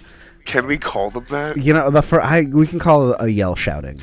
The first one. The first one, certainly. And the only, like, the first one, it was crazy. And for if you want to experience what 2020 was like, watch that and watch that Axios interview with Trump from a couple of months back. Excellent. A+ media. And now wonderful. the 60 Minutes interview too. But there was so much fighting. They were talking over and yelling at each other. And as soon as the debate was done, as soon as it was done, I was on Facebook checking all the memes and whatnot. The left, kind of as a whole, was just like, okay, go buy a gun. Go buy a gun. Go get yourself a gun. We're not fighting the gun anymore. Now you go get yourself one, because danger times are coming, and you should have a gun. So. Yeah, you know what? Embrace the Second Amendment, right? Listen, we're trying to get a cop in the White House for a reason. Yeah. Just get your guns. Go buy a gun. So that happened. The gun ownership has gone up as well, I think. Yeah. In younger people. Yeah. Then the Kamala Harris Mike Pence debate happened, and that was only like, it was alright. It wasn't great, but it was alright. That was I liked that one better because, like, Kamala Harris has like things to say. It was a cohesive debate. Like, you could call it a debate. And Mike Pence is so fucking boring, man. Yeah. Like, I don't understand. Like, Republicans, for all the issues that I have with, like, policy and stuff like that, Republicans kind of like big characters. Like, they like people. They like their strongmen, fascists. You know, that's kind of their thing. Right. But also charismatic ones like Reagan and Nixon were also very, like, distinct personalities. Mm-hmm. But this guy, like, he is so corpse-like that a fly landed on his head. Yeah. And the fly won the debate. Yeah. The fly was really the main point after that whole thing. Yeah, everybody remembers the fly. I don't remember anything either one of them fucking said, but that fucking fly. I remember that goddamn. And I remember his eye acting all fucking weird. And her side eye. Whatever the fuck was happening there. It was weird shit. Yeah. And then the cherry on top, or at least I hope it's the cherry on top. I hope that there's nothing else that could top this rest of the year. Oh, don't say that. Donald Trump got COVID. Donald Trump got the coronavirus. The most important man. That he had it at that debate. There is, and the one of his aides for sure had it at the debate, and she was there, just like walking around. She sequestered herself before in Air Force One, and then came back out chilling without a mask during the debate. Chris Wallace said that the whole team showed up too late for the on-site testing. That's Jesus Christ. But so Donald Trump got COVID after that first debate. He got hospitalized. They pumped him full of. He was airlifted to Walter Reed Medical Center. He was airlifted, my guy. He is a 74-year-old man. It's a miracle he's not dead. They pumped him full of all of the most cutting-edge Regeneron, right? Was one of them. All the fucking steroids that the East Coast has. Yeah, remdesivir. They should have given him fucking hydroxychloroquine. Yeah, he said he was taking it for a while. I don't know how much longer he was taking hydroxychloroquine. I don't fucking believe a word of it. But he got fucking hospitalized, and for like it was such a painful couple of hours where it's just like, what if he dies? But then he was steroid tweeting. Then he was super fucking high on steroids and just shouting shit on the internet again. Oh my god. His most liked tweet, I think, in his account was me and Melania tested positive for coronavirus. I think it's the most liked tweet on his account. And it's just like the cherry on top, and then it was like that, and like, what is it, 30 plus people. 30 plus people. No. Got it. Your cat wants to join the podcast. Yeah. 30 plus people in the White House got it. He did that weird thing where stop. he sent he was in the car and he drove past his fans to wave them with other Secret Service members in the car while he had coronavirus actively. Yeah. And that's an airtight car. You're muted. Oh shit. But that's an airtight car. Yeah. That is an airtight cabin that he is in. So hermetically sealed. So he is spreading the coronavirus certainly to the people in that car with him. Yeah. And what else? And then so the super spreader event, because Chris Christie also got it and he got hospitalized real fucking bad. Kellyanne Conway got it. And then her daughter, who's been like a mole for the other side recently, her TikToker. Yeah, TikToking too. She kind of revealed that her mom had the coronavirus. Yeah. And it was fucking hilarious. Did you see that TikTok? Yeah. Where it's like mom coughing around the house after the debate. It's kind of suspicious. That's suspicious. That's suspicious. That's weird. That's suspicious. Yeah, so that happened, and then so many people got fucking coronavirus, and then they had to delay the next debate first because they wanted to have like a mute button on the Zoom debate. Yeah, they wanted to do it on like Zooms, I think. Yeah, and Donald Trump is like, no, it has to be in person. And then they want to have a mute button. Trump's just like, yeah, fuck that. And then he got the COVID, and then then Biden was just like, fuck that. And then they had the two different town halls on the same day, and that was wild too. The competing town halls, like it was at the same time on different networks in different places. And I'm not sure if I didn't really watch much of either of them. I looked at a couple of videos like with clips from both of them, and it's like. It is wild different. There's like their approaches in their presidential campaigns, where Trump is just like, "Fuck him, COVID." He wears a fucking mask all the time. What a piece of shit. And Biden is like, America, I am talking to you. Do you see what this fucking man is doing to the country? Can we please steer the car back onto the highway? Like we are so far off the rails. I'm mixing metaphors here, but you get it. But yeah, so that was, and then they eventually had the last debate, which was coherent. Oddly, I was very surprised at how coherent there were mute buttons. There was mute buttons in it, and they worked enough. But you know, it was wild. And now we are where we are at today, which is the United States. We just had the most recent, like the highest number of coronavirus cases. Europe, a couple of weeks before us, has been hitting their peak. They're still on the up and up. Europe, Spain is not doing too hot right now. England just implemented a 4-week lockdown.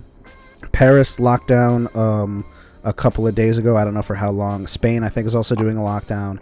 Ireland is at level 5, which is apparently like the most severe of the lockdown types. And like similarly to in the spring when Europe has like a climate similar to ours and a kind of socio-political economic system similar to ours, so we kind of very much follow in the footsteps that they will have with the coronavirus. So they're just a couple weeks ahead of us, and we're there. We had our biggest coronavirus day Friday. 100,000 cases for the day. We're probably going to have more of this. By now. The total. Are we over 200,000? We're far over 200,000. We're probably at 230, I think. I'm gonna say if you're looking up 234. That's the number I'm gonna go for right now. What does it say? No, I'm sorry. I'm looking up. Yeah, so I think I'm gonna guess 234,000 right now. Also, something that was happening around the world that we weren't paying attention to because our society is collapsing. Armenia and Azerbaijan are at state versus 230. Yeah, Armenia and Azerbaijan are at state versus state war. I only know very little about it. Same. And I know someone who is Azerbaijan. Yeah. And she's a very smart woman, and I really trust her with most things, and she definitely knows way more about it than I do. But she is very pro Azerbaijan in this stance, and I've heard that that's not the side to be. Again, I don't know shit about it, and I'm not going to say that I have a side to be on. But I used to know an Armenian kid when I was in college, and I'm sure I know what his stance would be on this. And she's just a very educated, intellectual woman, and I believe her when she says that there's more to the story than just Azerbaijan. Azerbaijan is the bad guy being funded by Turkey. Yeah, that's a really convenient narrative too. So I can see that. Yeah, because why people are rushing to just be like, oh, okay, that sounds right. Yeah, there's a lot of forces out there that want to be against Turkey. And I I also was I've only learned a little bit about it. But it's about like some contested territory. Yeah, that allegedly Armenia doesn't really care about, and it has become a political thing now. Yeah, so I don't know. It's I need to look into it more. It's like a weird, it's an enclave that has how do I put it? It's like ethnic Armenians in this one little area, and it's weird because Azerbaijan has an exclave in between Armenia and Turkey is a little part, and then there's that strip, and then on the other side of the strip, an exclave. Yeah. What's an exclave? What's an exclave as opposed to an enclave? An enclave is, I believe, an enclave is another country's sovereign territory totally encapsulated in your territory, and an exclave is a part of your territory outside of your normal borders. So, okay. So there's So is Hawaii an exclave? No, because it's still within American territory. It'd be more of how do I put it? Maybe Alaska. Would the Vatican be an enclave? Yeah, the Vatican would be an enclave, and I think Alaska could possibly be an exclave. In Russia, Guam. If you know, is it Leningrad or St. Petersburg? I think St. Petersburg is in an exclave of Russia. There's a small little tiny bit of Russia on the Baltic Sea that isn't connected to the rest of Russia.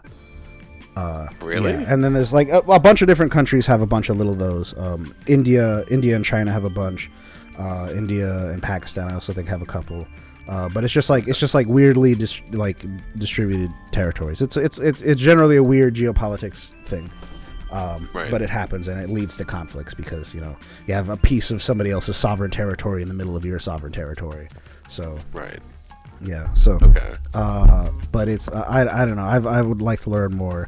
So recently. Sounds like what Texas wants to be. Yeah, I recently, like yesterday, a lot of leftist groups and a lot of other kind of politically oriented Facebook groups that I was a part of got deleted, and most of them were dumpster fires. But I like them a lot because I like to observe people, especially the right wing who like to argue on there, but then so they all got deleted. I had to join new ones, and then oddly enough, in one of these new ones, I'm getting there's a couple of people that are just really staunchly anti-Armenian, and it was just this starting it was in a more global politically oriented group, and they were just spamming stuff pro-Azerbaijani stuff about the conflict. So it's been weird, but that's state versus state war. That's two these aren't insurgents or anything. These are two governmental systems that are serious governments. These aren't bullshit governments that people don't recognize. These are sovereign countries that other people recognize fighting each other with actual military weaponry and military boots on ground. Are they I think there's boots on ground in conflict. Yeah, I thought it was just tents. No, they were conflict. I know at least that there's bombings. I've seen footage of the. Now, is that civilian or that's military bombings? Yeah, military bombings, like artillery bombings, God. actual military, military versus military war is happening. I was so confident that wars would not be fought like that anymore. It's not between the super states like Russia and China and the U.S. Yeah, but the two big boys over there are Russia and Turkey, and a lot one thing I had initially learned about this Armenian Azerbaijani conflict is a relic of the Soviet Union days, because the Soviet Union, although being very inclusive, they tended to play for power reasons.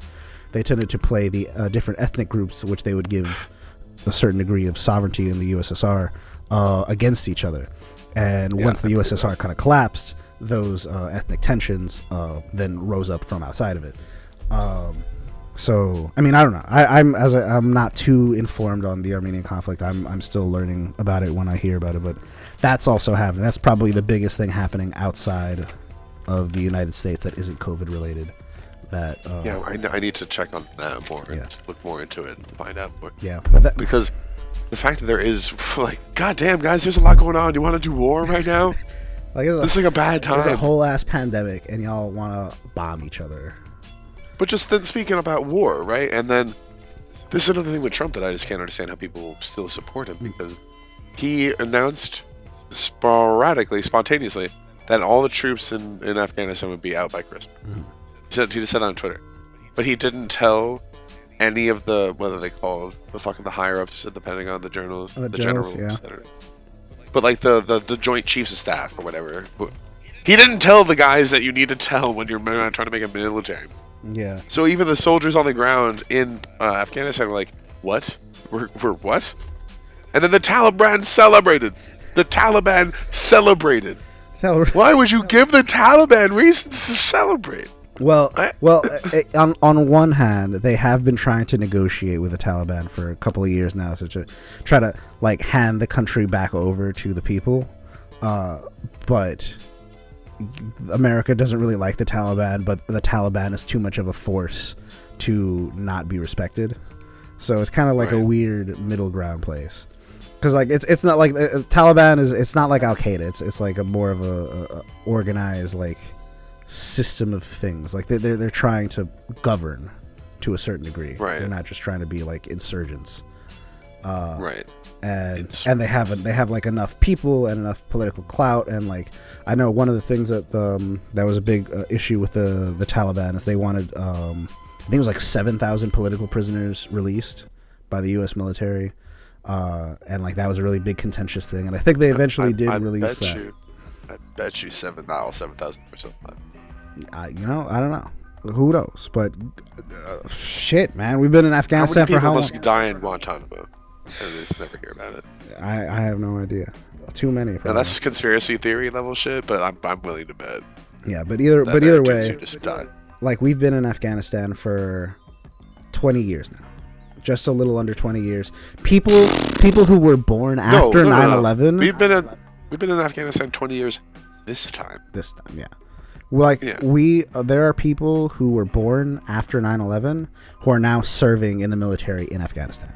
Like, wow, right. So that we have been at war for their entire life. Yeah. We've been at war for basically our entire lives, because Desert Storm and Shield were like wrapping up in 91, we had, 92, I believe 93. In our lifetimes, we've had 4 years of peacetime. And it was like 96 to 2000? Yeah, just about. Or like 97 to 2001. And that kind of leans into my favorite topic. Which I'm not going to be talking about. No, not just war. How 9/11 ruined everything for everybody forever. 9/11 set off a series of events that changed everything. Everybody is affected. We cannot go back from all the things that have happened. But that's a larger thing. So, besides that, we've basically covered everything that I have written down for 2020. The election. What? Yeah. All right. Okay. So we also then talk about how Alexandra Ocasio-Cortez jumped on Among Us. Yes. To fucking that was get great. The youth out to vote. Excellent. I don't think I've ever seen any type of maneuvering of popular technologies and political clout in such an effective way like AOC. And she had like all the most popular streamers. She had Pokemon. She had H Bomber Guy.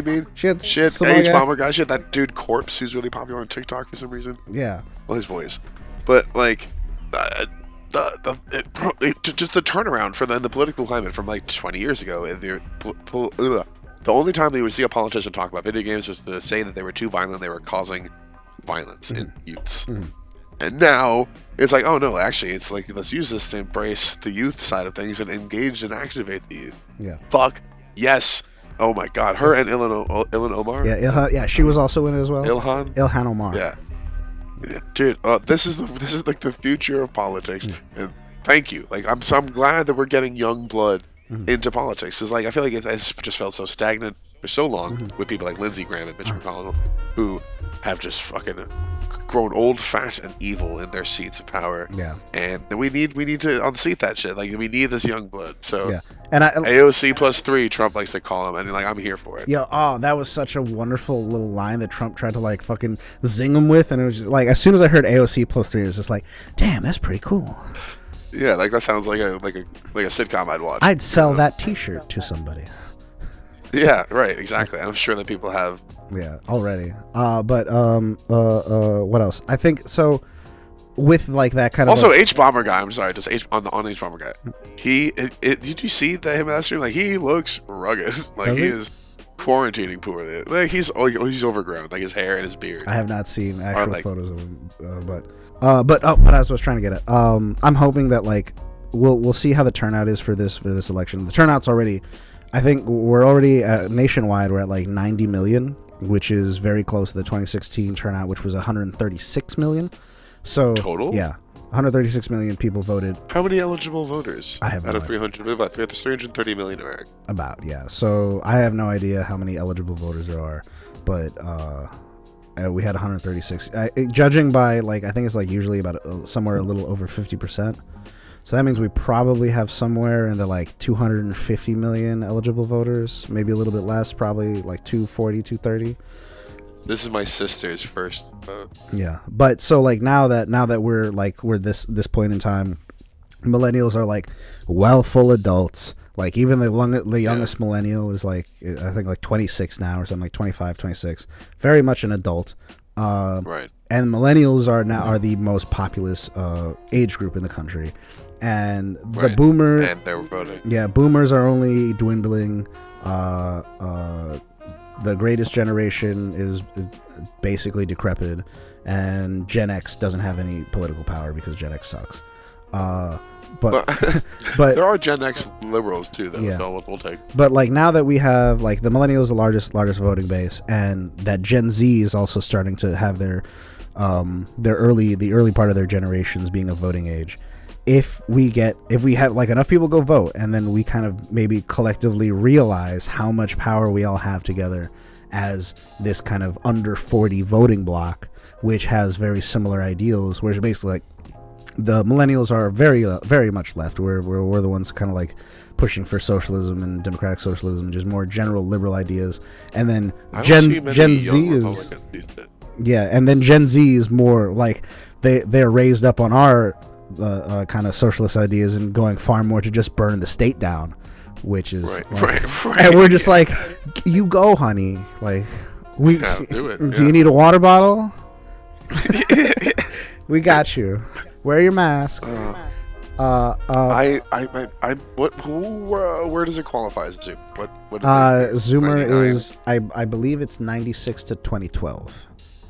96. Yeah, 96 to 2012. So Jesus Christ. For me, for my definition of like the split between the Zoomers and the millennials, is that if you were alive and aware on 9/11, for you to have memories of what it was like to experience 9/11, then you're a millennial. But if you were not aware enough to remember what 9/11 was like, you're a Gen Z. Huh, that's a good way to put it, I guess. And I feel like very similarly for this generation or for the next generation, the pandemic is going to be that point. So if you were like alive, if you were alive and aware for the pandemic, then you're probably Gen Z. And if you were alive and not aware or not alive for the pandemic, then you're going to be whatever the fuck we're going to call this next generation that's being born right now. If we get that fucking far, the world doesn't fucking explode. There's 2 full ass months left between now and the end of the year. It can get worse. And also, the thing is, like, 2020 has just been stupendously bad from start to finish. Right. There is no clear sign that it's going to be better in 2021. Not at all. And if it does get better in 2021, it's not going to happen in the winter. It's going to start happening probably in like the early summer. Not until we can get at least a couple of vaccines out there. Not even like get everybody, but just get enough that like somebody can say, "Oh, okay, good. There will be a vaccine I can get at some point." Maybe not now, but like. But a vaccine that we can all trust it to, that we all feel confident about. And science says that's been a headache, because like all the major every major company has been working on their vaccine, and like the major ones have been having a couple of setbacks these past few weeks, and they had to like pause their trials to figure out what went wrong, and oh my god, it's and also there was 5 trials that I was aware of, and I think like 2 of them stopped because of that, and then one of them is like almost done. There's allegedly one in Cambridge or Oxford, one of the 2 fucking big English schools. They are like basically done. They're done with the vaccine. They have it more or less ready to go. They're not. They're waiting until after the election to fucking do anything about it. Yeah. Because they want to be like, well, let's see what the fuck this guy does first. Yeah. So we'll see. I mean, I don't know. I'm not too hopeful about the vaccine. I'm hoping we'll have something by like April. Hopefully by then at least. But so we've summed up the year. So what do you think? Let's see. Let's call the shots then. All right. So here's at least the end of this year. So because I was chatting with somebody earlier today about this is my optimal scenario that happens. Optimal scenario. Biden wins by +7 at least. So it's a clear enough win that it can't be effectively fought against by Trump because he's going to throw every lawyer he has at it anyway. Right. And then because Biden wins, or because it's like a very clear victory from Biden on election night, there is no rioting in the streets the next day. And because there's no rioting in the streets the next day, all the companies that boarded up their windows are just like, well, damn, I guess we all did that for nothing. That's all I want. I just want there to not to be rioting in the streets. That's best case scenario. Because Biden won, and then it was just a waste of money by the major corps. So, right. More realistically, I can't even fucking. I don't even know, bro. Like it all depends on how the election goes. Like if it's a contested election, then we might have riots in the street. If Trump tries to like take it again, looks like your video froze. Oh, did it? It might have. Oh no. But that's fine. We'll just look at my face looking dumb like that for the rest of the podcast, unless I can get it back up running. Let's see what. I mean, if the election is really close, I could see things getting really weird. And then if Trump really tries to forcefully take it, then I could see riots happening. But at the same, there might be riots even if Biden wins. I mean, I don't know. I mean, it won't be us doing the rioting, but I think that there could potentially, maybe not in New York City. Well, but here's the thing, like, because you have to like think about it from the point of view of like a rioting populace, like right. Something that's like oftentimes forgotten when the right wing is talking about how they're like ready to fight in the streets and they have all their guns and shit and blah blah blah blah blah. They have to. They do not realize that even though that they are heavily armed, yes, sure, they are severely undernumbered. Like the amount to the military. Not only compared to we're all undernumbered compared to the military. The United States is not going to fail anytime soon because the military exists and the military can put us down like dogs, and they probably will, if need be. If need be, I hope. Who determines that need to put down people like dogs? Usually the president. So. Fuck, what was I just getting at? If we were to have some type of conflict like that, sure, the right wing and the conservatives might be more armed than us, but they are further away. They don't live in the urban centers where people live, and there are less of them in general. So we have all the people, and we have a lot of the more expensive resources and a better defensible land. So I don't know. That's how I see it. I don't know if that's exactly how things are going to be, but that's kind of what's keeping me safe. Like I feel I'm not worried because we live in New York City. At least I live in New York City. You're slightly outside of New York City. Well, I live in New York City. I'm just temporarily not one of these white flight people. But I don't think that I don't think it's going to be so bad here. But at the same time, I'm also kind of counting that if the United States collapses, that New York City turns to a city-state very quickly, and then it's just, an anarchist jurisdiction, you might say. Yeah, anarchist jurisdiction, yeah. Wonderful, beautiful anarchist jurisdiction.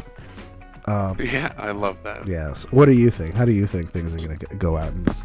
Two days till the election, man. Two fucking days, man. So what I think is going to happen, what I hope does not happen, what I think is going to happen, is that Biden is going to win by like two narrow margins, by like 2 or 3%. And Trump is going to just do everything he can to call it a lie, to call it a rigged game, to probably try and cite collusions. He's going to bring up emails. He's going to bring up Russia. He's going to talk about Hunter Biden. Oh, man, the Hunter Biden emails. We didn't talk about the fucking sham that shit's been. Oh, yeah. man. He's going to talk about Hunter Biden's emails. He's talking about $30 million from Russia. He's been talking about it already, considerably.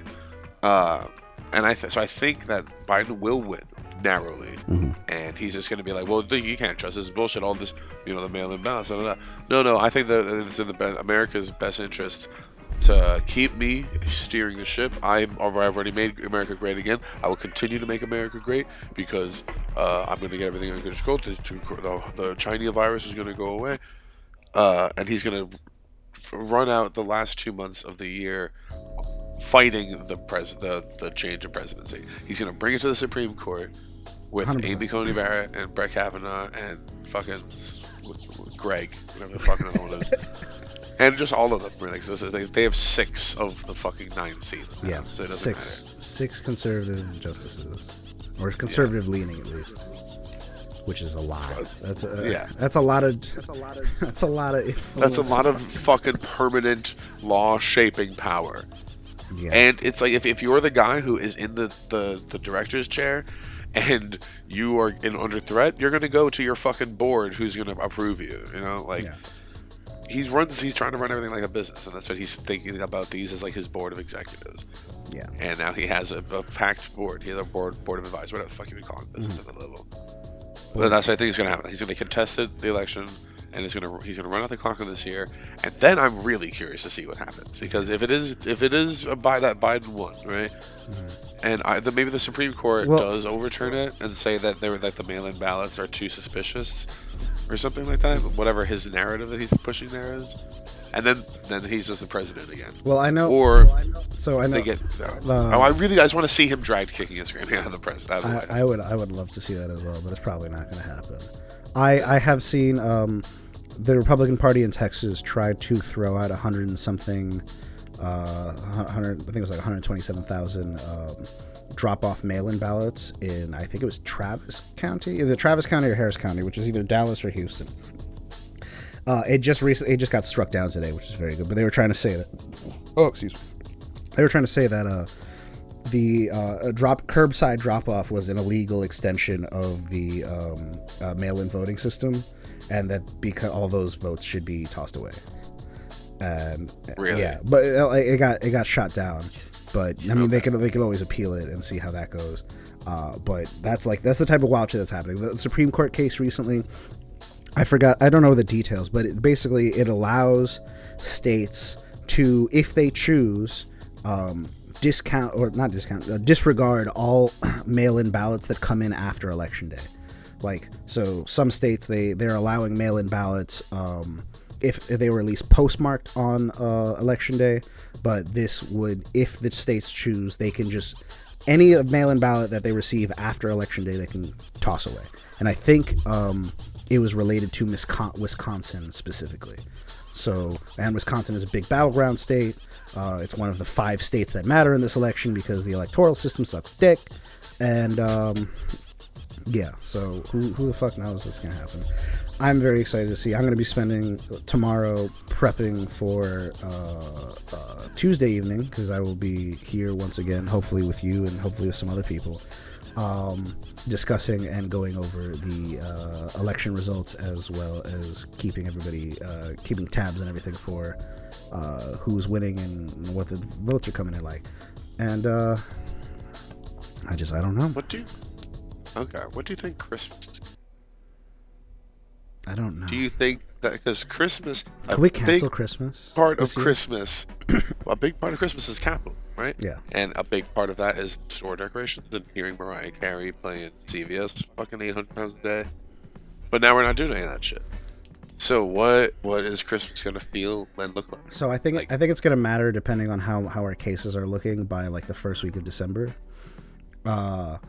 Which is probably going to be a bad metric, because if there's going to be any type of community spread, it's probably going to happen from Thanksgiving. Because of Christmas and Thanksgiving? Yeah. I personally think that we're going to hit our peak probably third week of November.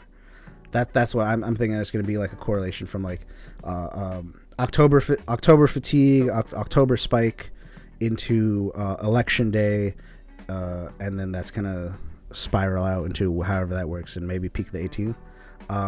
But it might just be like a slower roll up, where it just then that compounds into Thanksgiving, which then rolls over and might turn into a Christmas thing.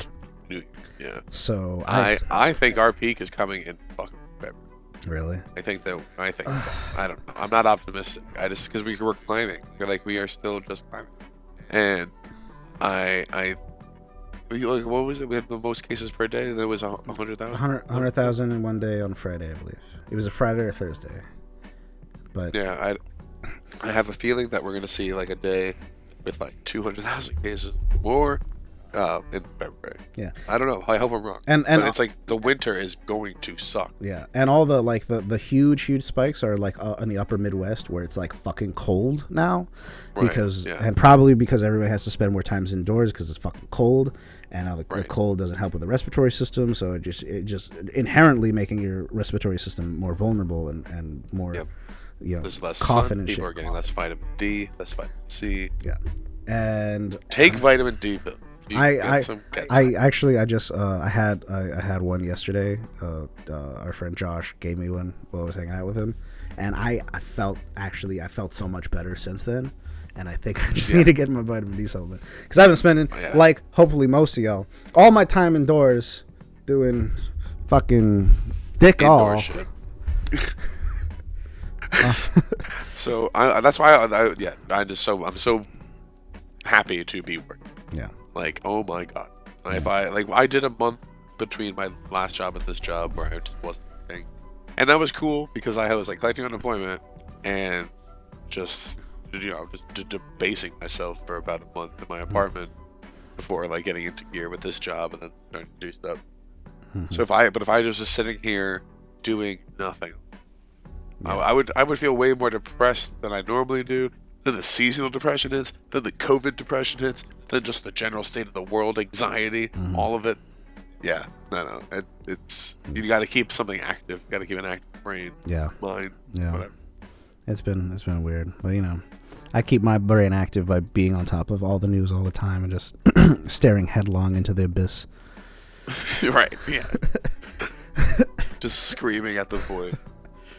Yeah. Oh, dude, so I have my father subscribes to the New York Times, so I just put the app on my phone. Yeah, I know he doesn't phone that. And every day I just wake up and I just read a few articles at the Times. Like, nothing is changing. Nothing getting better. Nothing. Like, everything. Yeah. So when we saw I think it was the 100,000 cases that was on Friday.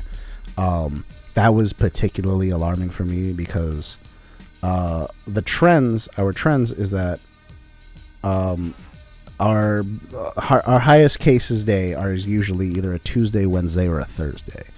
I guess just because of the way American work culture or whatever might be, that's when our peak days tend to be. And then from Friday and the weekend, they tend to be a little bit lower because there's a little bit less testing, a little bit less work, whatever.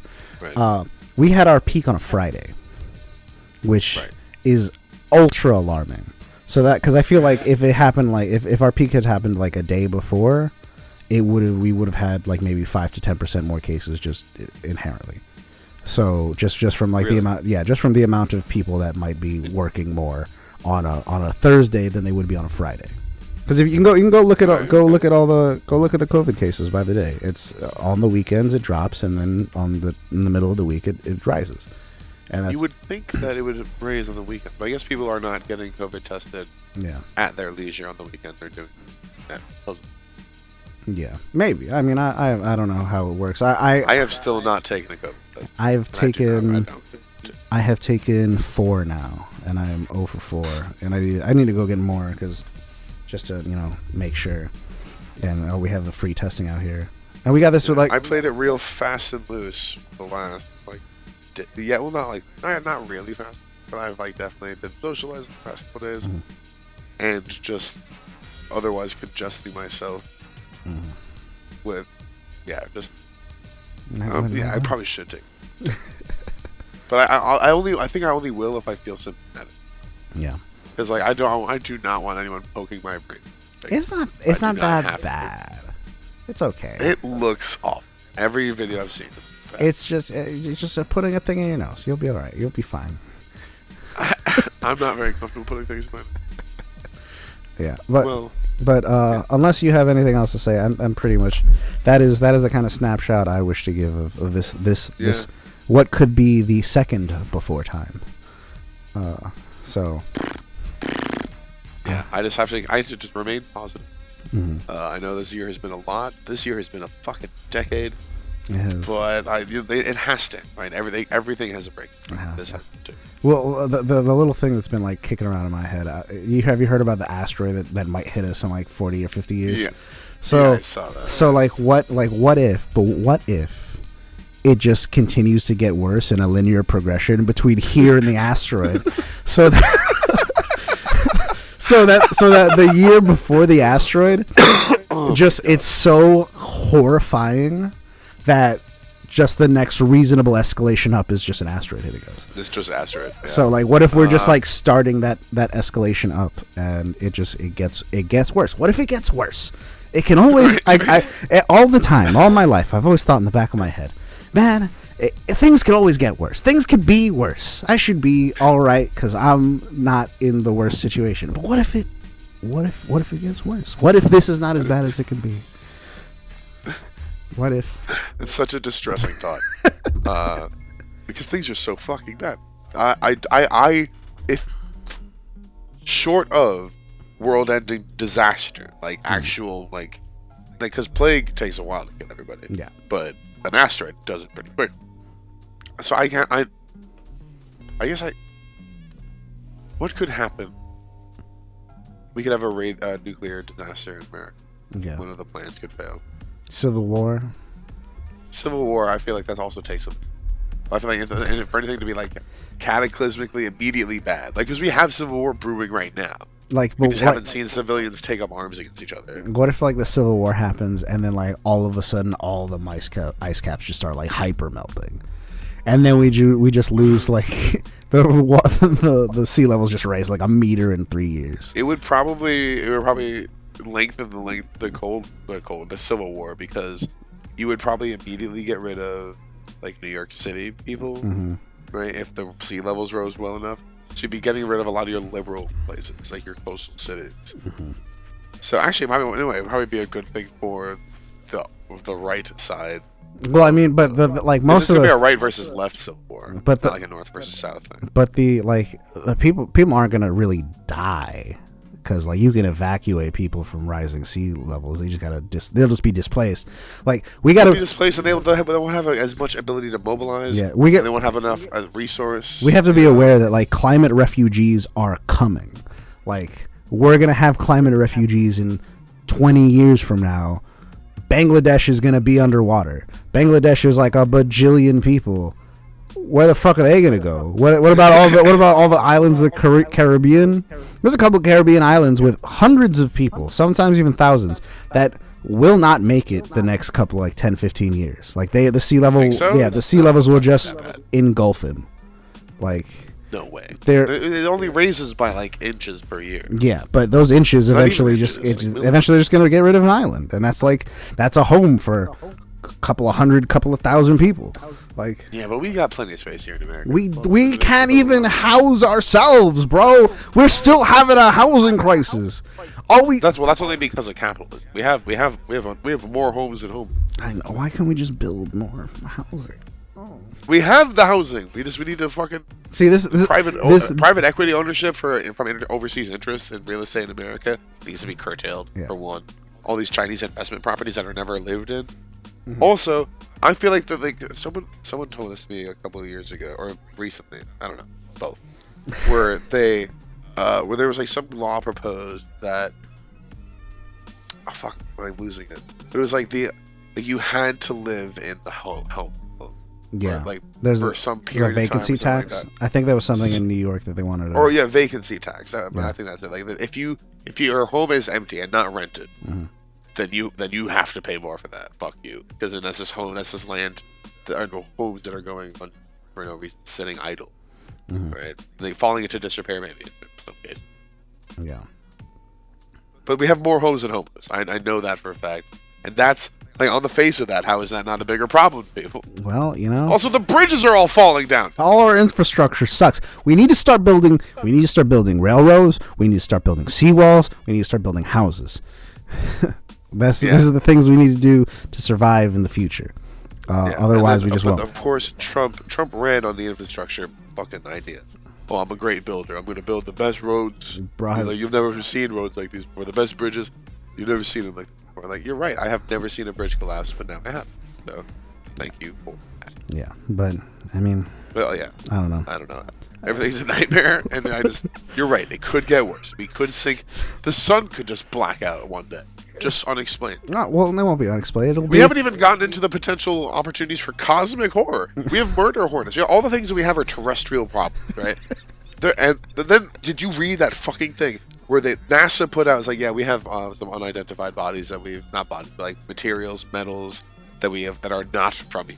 They're not Earth. Yeah, I think just slipped that out in the middle of all this other shit going on. I was like, oh, maybe. Yeah, that happened in like May, I think. That was on my thing, but I didn't mention it. It was at May or June. Yeah. Pentagon was just like, aliens might be real. Just want to let y'all know a little bit. Yeah, right. Okay, cool. Continue with your riots and your pandemic. All right. Just let it. So somebody might be watching all this. It's not us. I'd probably laughing their asses off. Man, if I wasn't human, I'd be. Jeez. I don't know, man. If we're like a planet that we were like are farmed from, like we were cultivated, right? Like, which is what like a lot of these ancient Egypt fucking alien guys say it is the case. Then they would probably try to come back and intervene and be like, why did you light your planet on fire? We gave you this perfectly good planet with a lot of water, and you lit all the water on fire. No. Ow.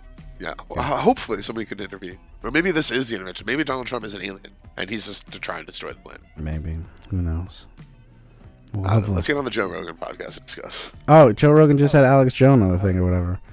I watched it. Did you? It was great. Was it great? I can't stand him. I don't know what your threshold for Alex Jones is, but it's not very high. It was pure.